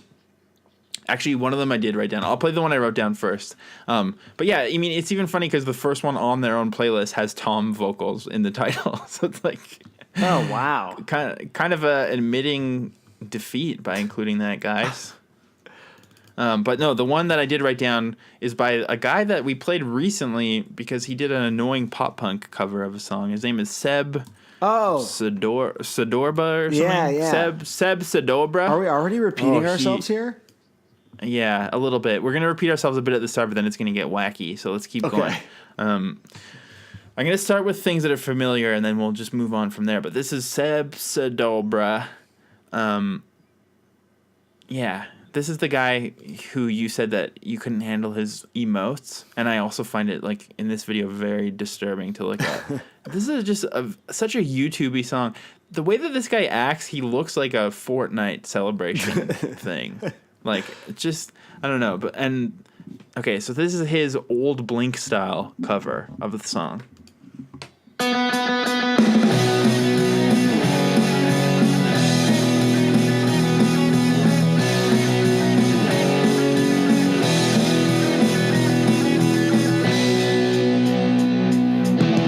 There's an echo pulling out the meaning, rescuing a nightmare from a dream.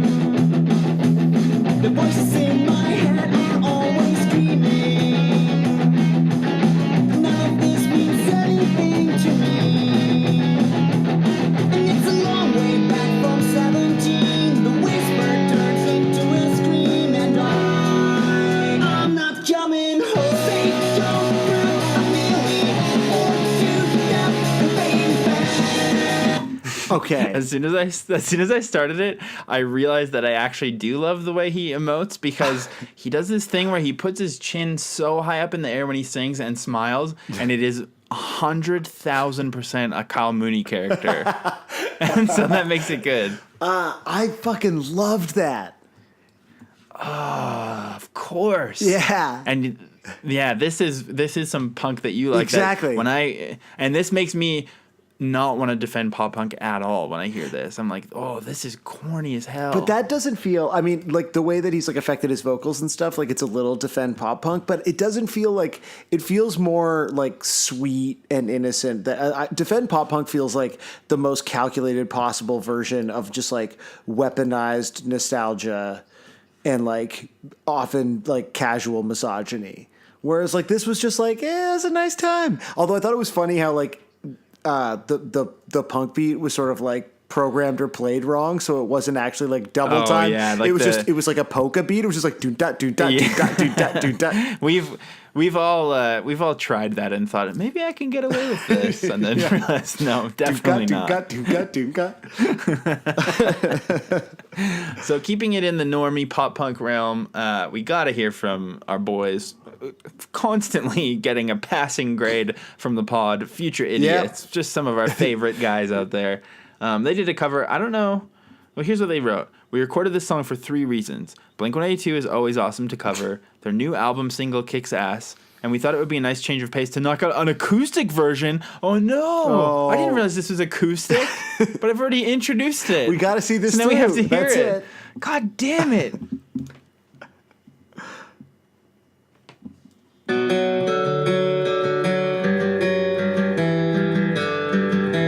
There's an echo pulling out the meaning,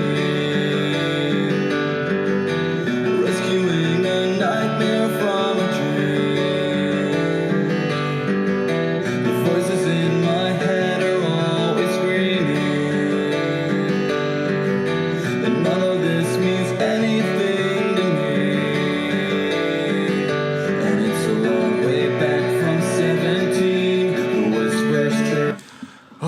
I'm not gonna lie. I literally tried to shield you and the nation from hearing any bad acoustic covers. There were so many, and I thought, you know what? I'm gonna protect them from this.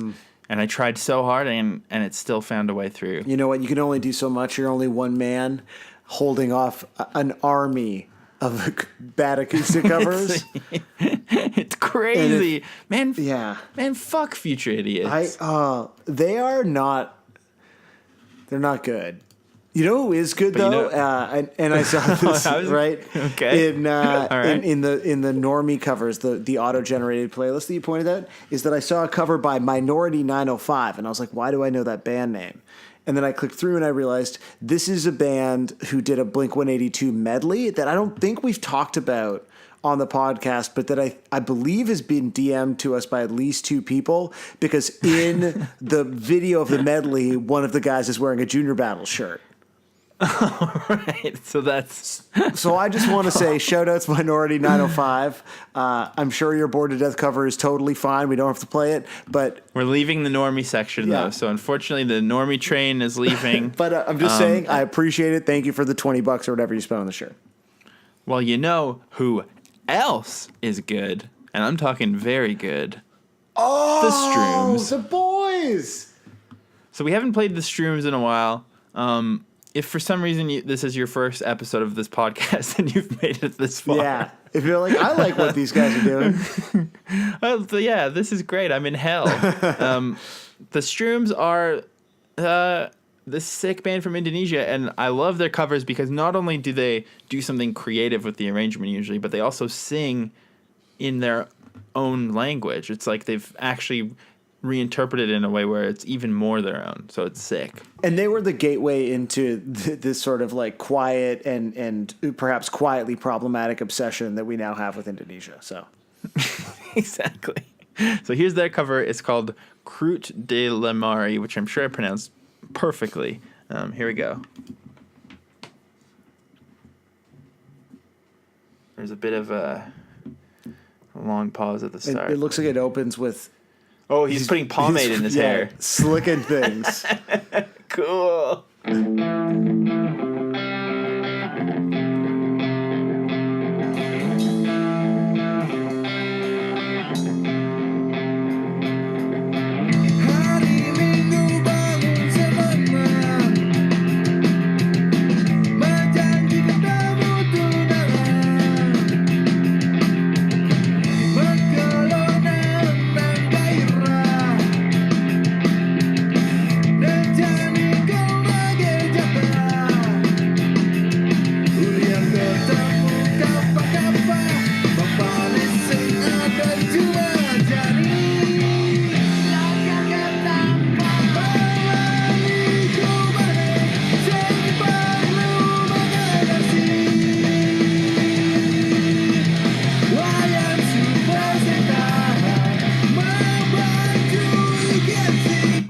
Yeah. I mean, obviously the Strooms can do no wrong. But also I like that took what I liked about that other cover, which was just like double timing the chorus, and did it but Stroomsy. So now I get to enjoy that sort of guilt free. So thank you, as always, to the Strooms. Just saving the day. That's it. So the next one is pretty amazing, and I can't believe I haven't noticed this yet because this person follows us on Instagram. And possibly elsewhere. And I noticed that like some people from the nation follow them back. But I just want you to read the description of this Bandcamp page, like on the right hand side. Okay. Wow. Who would have thought we'd have made it? No, on the right hand side. Oh.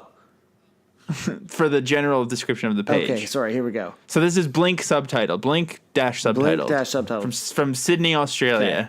Locked in an ongoing conflict with himself, Blink, subtitled, embarks upon a quest to reclaim his youth by covering the entire Blink-182 discography. Teenage naivete meets with jaded cynicism in this ambitious project, an electric, eclectic, and emotional testament to what might have been. Ooh. So there was another description somewhere else. I thought that was the one, but basically this person is going to cover every single Blink-182 song. I mean, who would ever think that was a good idea to I know, but like I hope that they start catching up because they've only done 2 so far. Oh, that's going to take a long time. Like I would like to play them on the pod, but they've only done Wishing Well and Now Bored to Death. Somewhere else they said that they're 21 years old and they feel like they're way too old to be doing this, which I feel like is a direct insult towards us. Rude. But anyways, so this definitely will be something we revisit at some point. It's blink-subtitled.bandcamp.com. But this is like brand new. So this was uploaded on September 25th, 2018. So that's like literally a week ago.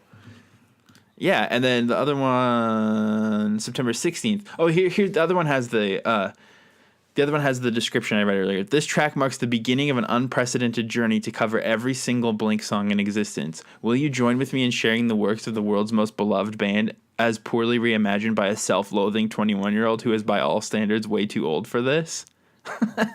Awesome. So wait, so there are people in the nation that follow this account? Like because it's from Australia, I imagine that this is like we're like 1 degree removed from this person.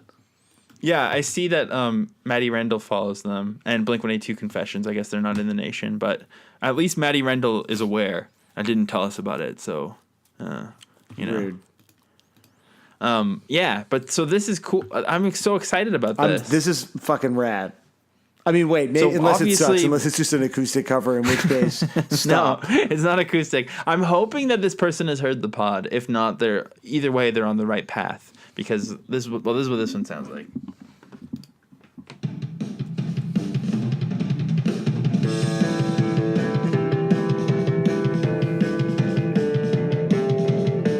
There's an echo pulling out the meaning, rescuing a nightmare from a dream. Voices in my head are always screaming that none of this means anything to me. And it's a long way back from 17. The whispers turn into a scream, and I'm not coming home. Save your breath, I'm nearly born to death and fading back. Life is too short to last. Back on earth, I'm broken. I love it. It's like the singing like really surprised me, and I kind of like totally loved it. Like that was fucking great. Yeah. I loved like if it was just one vocal, then it would sound unconfident or something. But the fact that it was doubled up made it seem like it was intentionally like Totally, that. yeah. And sort of maintaining it through to like a bigger version of a chorus. Yeah, the doubling and the sort of consistency of it were fucking great. Should we listen to? Because I love the idea of this project right now, and I don't want to make this episode any longer than it has to be. But the first song that they uploaded, let's not do it because what we will do is we'll revisit it and maybe we'll even do a exclusive about this person one day. So let's just leave it. Look you're so much better at running the pod than me. And yet you won't let me run it. No. You insist on doing all of the work. It's just I'm a perfectionist, Josiah, and I don't want to surrender any control of this project. I'm sorry, but I appreciate so much that you want to help. I'm sure people hear this and are like, these people are perfectionists. These are just two people committed to quality above all. So now we're going to get into a little uke section, unfortunately. It's going to start with what I would say is one of the creepiest videos I've ever seen in my life. This was uploaded by Allie Carter. And, mostly we can talk over it now that I have a new mic. But I'm going to start playing it. Just having the video up while you talk to me is awful.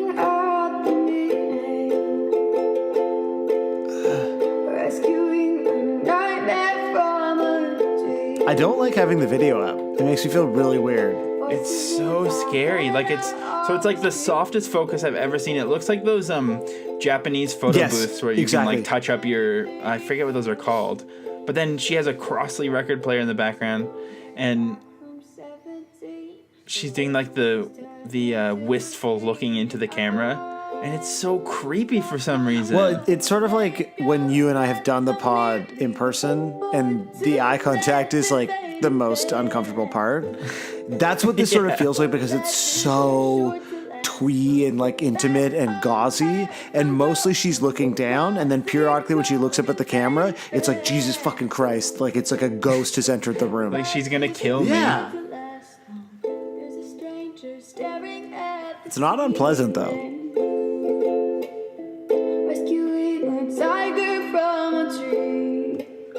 I just think too, sometimes people are too good at singing and it wrecks everything. Right. That's why I said you liked the parodist. Oh, that's what it was, the singing delivery. Yeah, that's true. Yeah. Oh my god, yeah. Okay, I was gonna skip this one because there's so many uke videos, but I gotta play this one for a second too because these fucking people are like clearly just on vacation, and it's just like some normies at the beach. This is uploaded by COLL:D, and they're just playing it in front of the water, just swaying around on the beach. Just like normies at the beach is such a like. Oh god, and he's the one singing? Wait till she just snaps her fingers and sways along, but wait till the chorus comes in. It's really good. He's got those like aggressively patterned shorts that all like just like unfashionable bros wear, and they make me so fucking mad.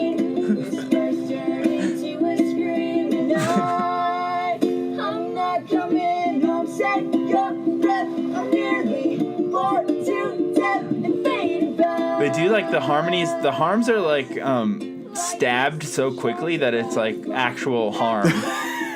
It's like a weapon. Right, yeah.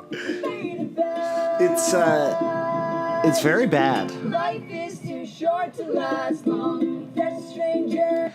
I mean, this is.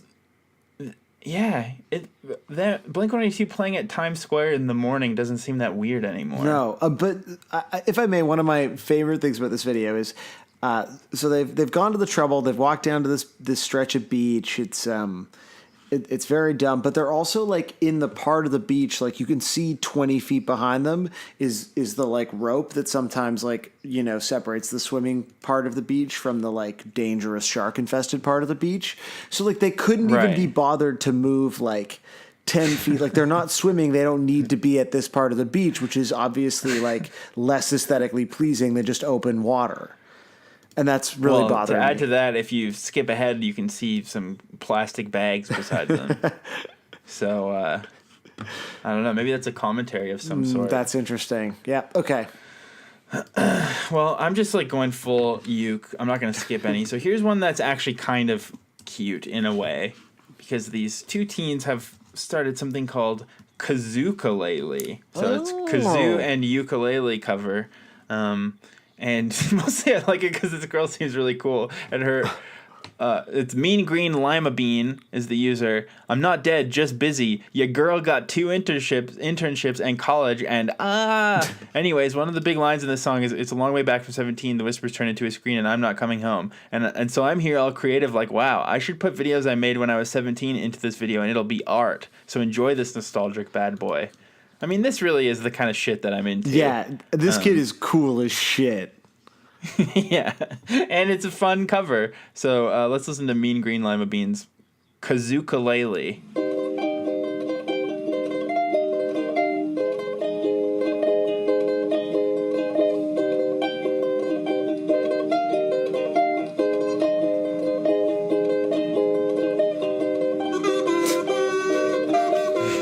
Well, the uke player has become a ghost, kind of. Really embracing the spooky vibes of the song.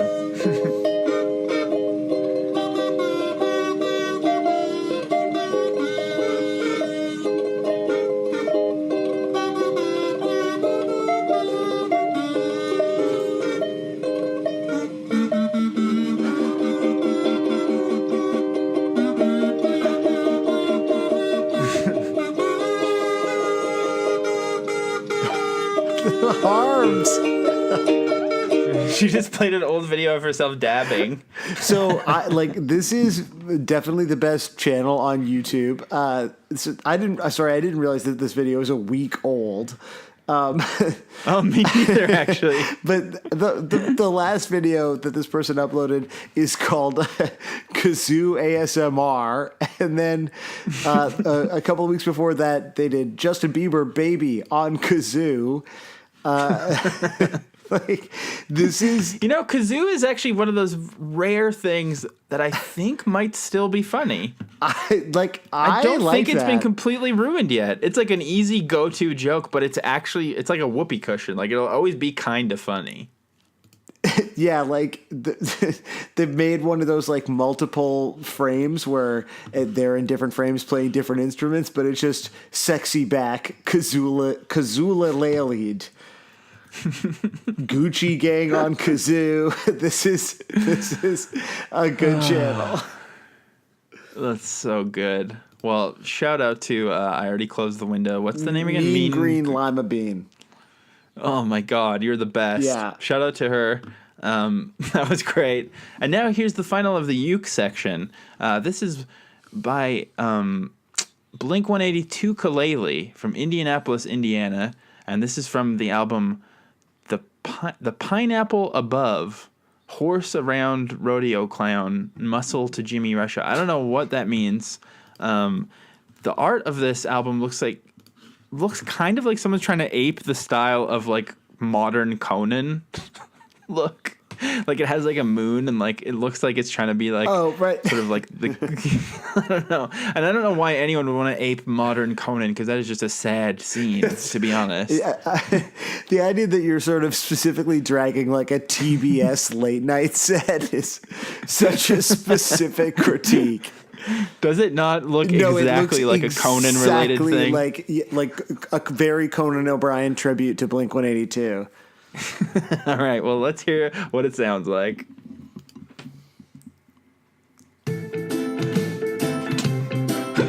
What?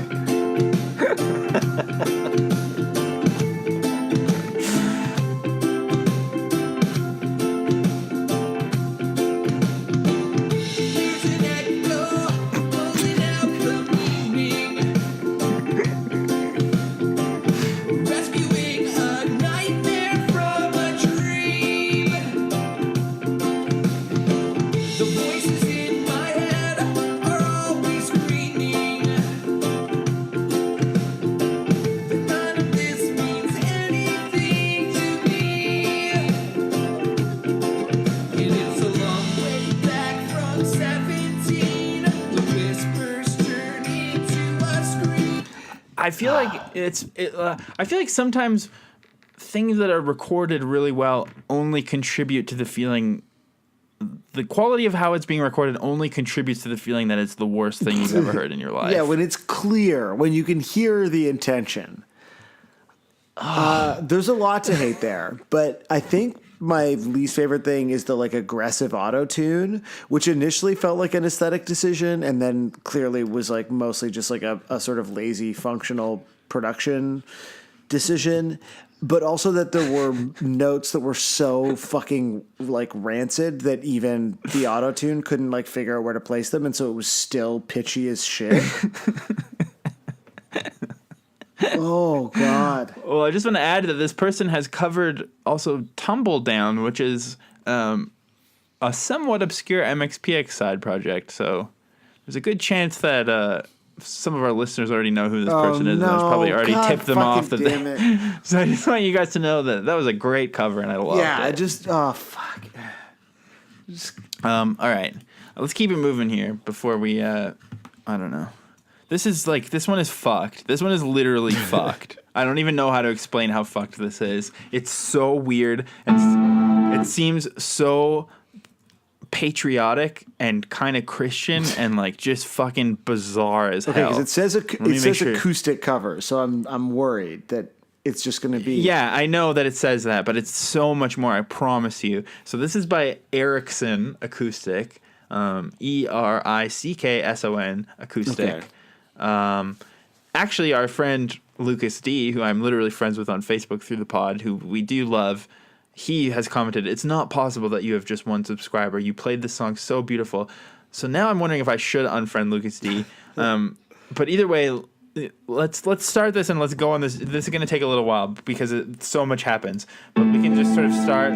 So there's like some sad piano, and we see the mixer guy. A peek behind the curtain. That's great. But then look at this guy. He looks like Kid Rock. What the fuck? So there's just like a dude with long hair playing acoustic guitar or getting ready to play acoustic guitar in front of an American flag. And he has like a backwards fitted baseball cap. And the American flag is so big. And it's in every shot. The voices in my head are always screaming. But none of this means anything to me. And it's a long way back from 7. He literally sounds like Zoolander right now. Yeah, like this looks like something from like Pop Star. Yeah.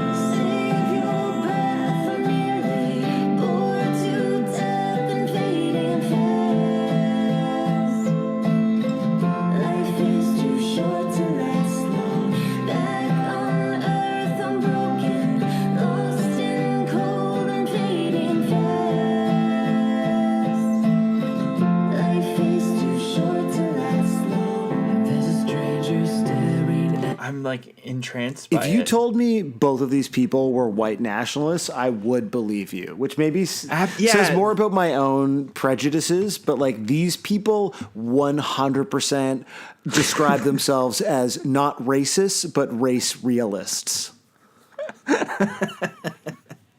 There's definitely something very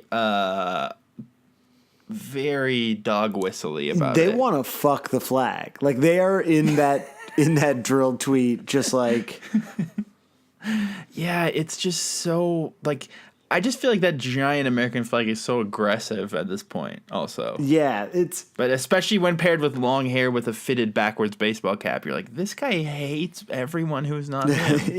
it's sort of hard to like interpret that any other way. I also feel like incredibly patriotic and like You're not even American. and like proud of the things that the white race has accomplished, you know? Okay, there's the quote. Yeah. Yeah, so you might think that that's like the most insane thing I found, but actually this one I actually don't even think I'm ready to revisit almost in a way because it's so fucked. Okay. This is uploaded by Alec Joseph. It has 144,000 views, and it's a cover mashup of Sam Hunt's "Make You Miss Me," which I'm not. Who's that? Do you know I who that don't is? know who that is. I'm gonna just quickly see. Like, It sounds I have familiar. no idea. Yeah, it does sound familiar, kinda. It's a country song. Okay, yeah, so it's a new country song.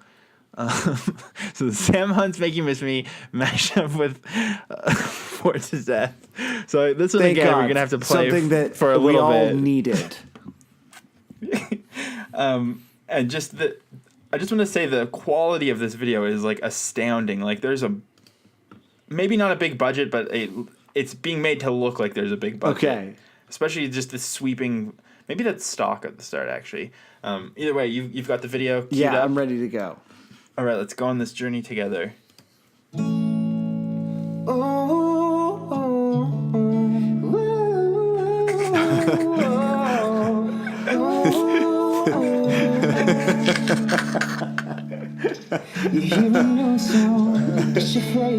I was honestly This looks like Pop Star, actually. If they had let that ooze go on like twice as long, there would have been one of the funniest jokes that I heard this year.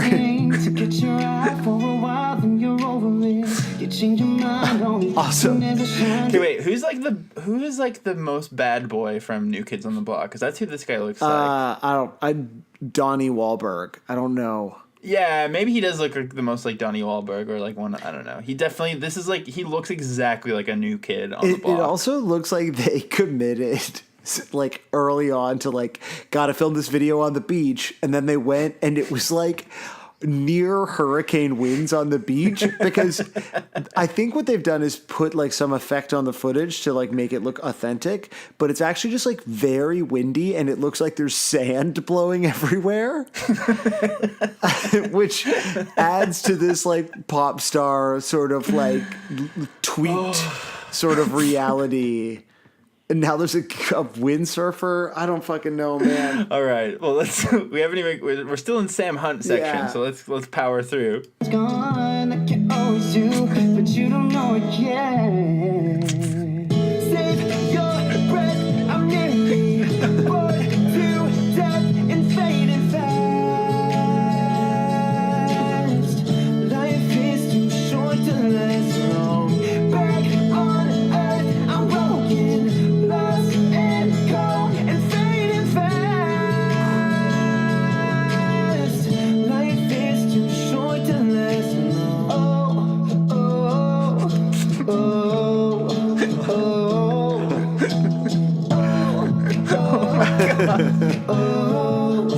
oh, there's a stranger staring at the ceiling. Oh, I was hoping they'd go back to the Sam Hunt part. Yeah, there was not enough Sam Hunt in that for me. Yeah, because it was so quickly spit. I thought that it was like some sort of like R&B kind of vibe, not new country, but I guess new country is basically R&B now. But so. just like as someone who's sort of been a Sam Hunt fan, you know, for at least 4 or 5 minutes, I just feel a little robbed. Back in my day, Sam Hunt was what I called it when I was trying to start recording the podcast and looking for my co-host. Going a Sam Hunt. Oh man. That's not Gonna wait for the laugh before I continue. We'll go and we'll sweeten that in post. All right, good. Just like they sweetened this video. So yeah, those last 2 videos are some of the 2 all-time. Like those are staying in the highlight reel when I remember this podcast. They're so They're good. just both like so fundamentally unsettling. Exactly. Because I think like the actual best videos that I was going to say we find, but that implies some sort of active participation on my part. Is these things that just like exist, not that are like so bad that it's like just like fun to shit on them, or that are like sloppy or great or so obviously fun in a way. It's those things that sort of sit so perfectly in this like, like Spinal Tap zone of like, it's a fine line between clever and stupid, and just like, what were those tremendous and earnest pieces of media that we just enjoyed together?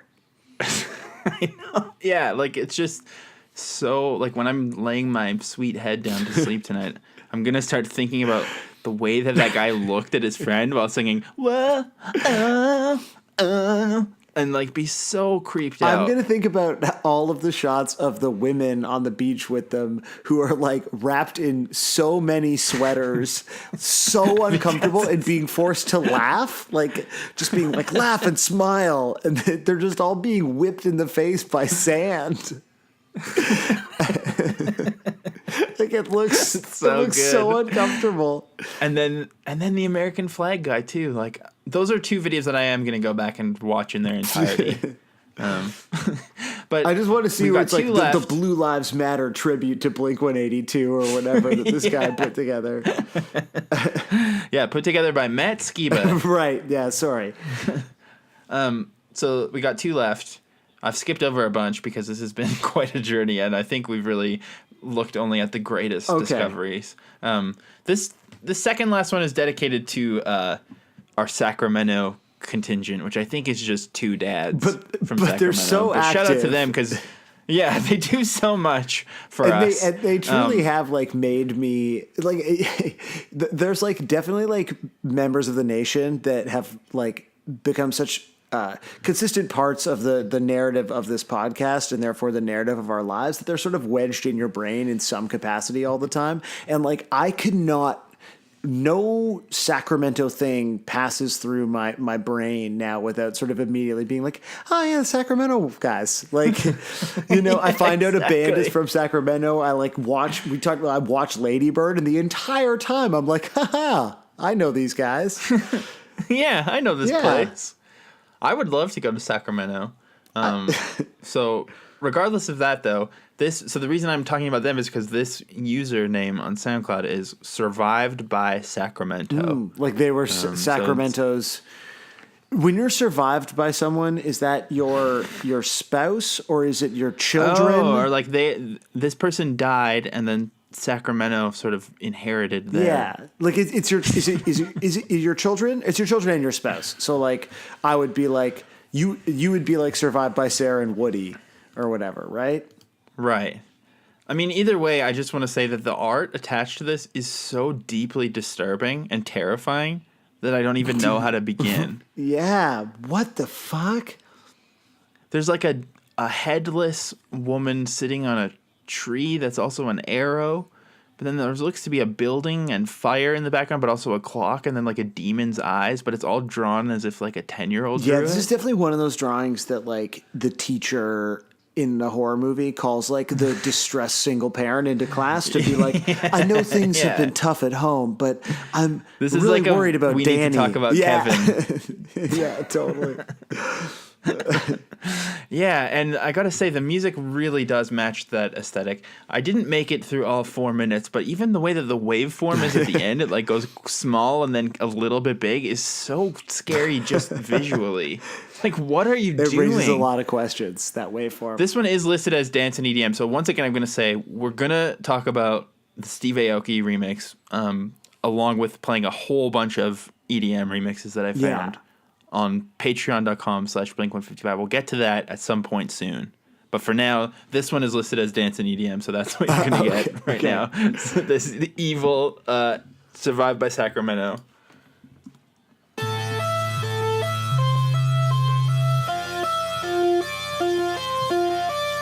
There's an echo pulling out the meaning, rescuing a nightmare from a dream. The voices in my head are always screaming that none of this means anything to me. And it's a long way back from 17. The whispers turn into a scream and die. I'm not coming home, save your breath, I'm nearly bored to death and fading fast. Life is too short to last long. Back on earth, I'm broken, lost and caught and fading fast. I mean,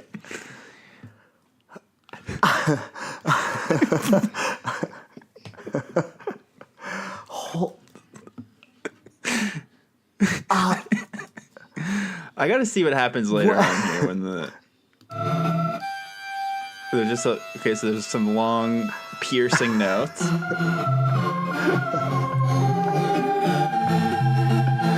then what's this, like, fade in? Oh, that's just, like... That's just some white noise at the good end. fucking God. So I want to hear your I thoughts. have a few first. thoughts. You know, one is this feels like some sort of gag from like The Good Place, where it's like, you know, I know that you loved Sacramento and Blink-182 when you were on Earth, so like this is the only music you can listen to now. You know, so that is beautiful. That was like one of the most incredible pieces of music I've ever heard in my life, where Yeah, especially, I cannot stress enough, you need to see the art for Yeah. this. I'm going to write this down. I'm going to post this on our Twitter. I know I don't do that anymore because I'm too lazy, as you can tell. But I'm going to post this one because it's fucked. The art is fucked, and it matches the music so well. And this person, like, we've been going for so long. We're not going to dig into it right now, but this person has covered Mr. Brightside and Rita Ora song and Helena by My Chemical Romance. Like, oh my God. What the fuck? Could you even imagine what that would sound like? This is the thing that I can't tell with something like this is like, are they kidding? Like when it switches over to like literally be the haunted circus music, is that I don't I don't think anyone is that like funny or self-aware to. I don't think anyone like is that that. funny. Like, No, I also don't. I think that it actually worked. I totally think in it my works, opinion, I think but it it's- worked. Like this was like the Kill Rockstar sub-label 5RC when it still existed. They would have like pressed this on vinyl, Yeah. and I would have bought it and never listened to it because it's unlistenable. But I would have still felt good about having that album cover on my record. yeah, and shelf. like people would come over and it would be a conversation piece. Yeah, exactly. But then you put it on, and you're like, good lord. I just because it's not that it's just funny. It's not that it's just bad. It's sort of astounding and quite like adventurous. But to make those sorts of fearless creative decisions, I think you have to be like you have to be kidding almost. Oh, and here's something else about this person is that they're actually based in the United Kingdom. They're not from Sacramento at all. Oh, so it's one of those things where you like fetishize otherness. Yeah, it's like how there's a band from Brooklyn called Palberta.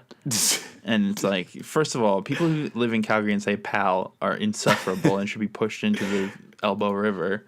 And that's basically my only point, Wait, actually. the river in Calgary is called the Elbow River? There's the bow, and then there's the elbow. What a horrible place. Sounds like just put the whole city in the river and just start over. So I'm just so obsessed with this person. So their actual name is Jamie Donathorn. And You're I'm doxing looking at Survived his- by Sacramento right now? Well, it's all linked on his page. He wants us to know. But the Twitter says it's a solo project inspired by Breathe Carolina, Our Last Night, and Angels and Airwaves. What? But his Twitter is mostly just Pokemon Go reference numbers to like trade with people. What the fuck? and and like English football commentary. and then he has a YouTube channel that's just like piano covers of Miley Cyrus and Ellie Goulding songs. What a complicated character. I love the pod. This is like certainly a magical pod discovery. When we were listening to that deconstruction of the music video and feeling insecure about the pod, we forgot about how we get to discover people like this or watch the Sam Hunt mashup. Yeah. The pod is good. So let's, for the last cover, something that is going to make us both feel very happy and good. Here we go. Oh, my favorite.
Oh my God.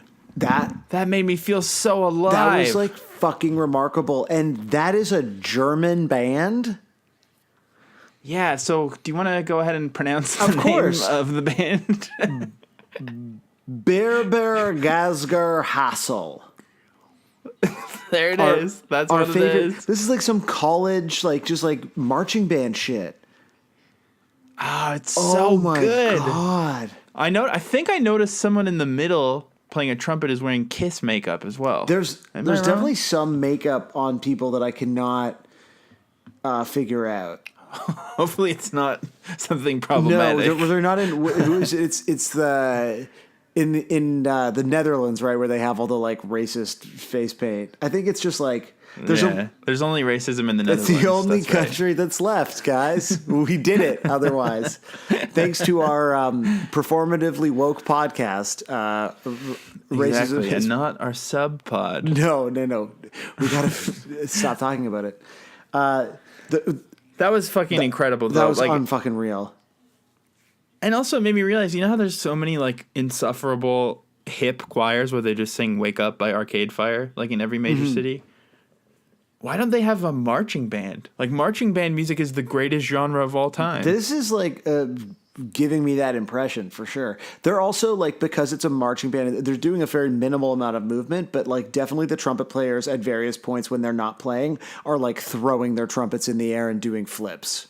Like, It's so sick. it just also like what a The blessing. song like works so well in that context. Like when the chorus kicks in, it's like legitimately great sounding. Like that's a really good arrangement and clearly a kick-ass melody. And again, yeah, okay, let's do final thoughts, because we're going to just talk about how good this song is now for 2 hours if we don't stop. Yeah, that's fine. So the song is very good, as we've established. I think what we've just proven with this video is, once again, like you said earlier, the chorus is so huge. And I think from a songwriting perspective, a pre-chorus does so much, that sweet, sweet foreplay for your ears, that it just like makes the chorus hit that much harder. It's such a good song. Damn. Maybe this song in and of itself made the California albums worthwhile. Yeah. It makes me wish that all of I guess, so my final thought is the song is really fucking good, and I wish that all of California was this good. Or like... Well, that's like a Travis Barker quote. The song is good, and I wish the album was good. You know, it's just how I feel. Yeah, I just like...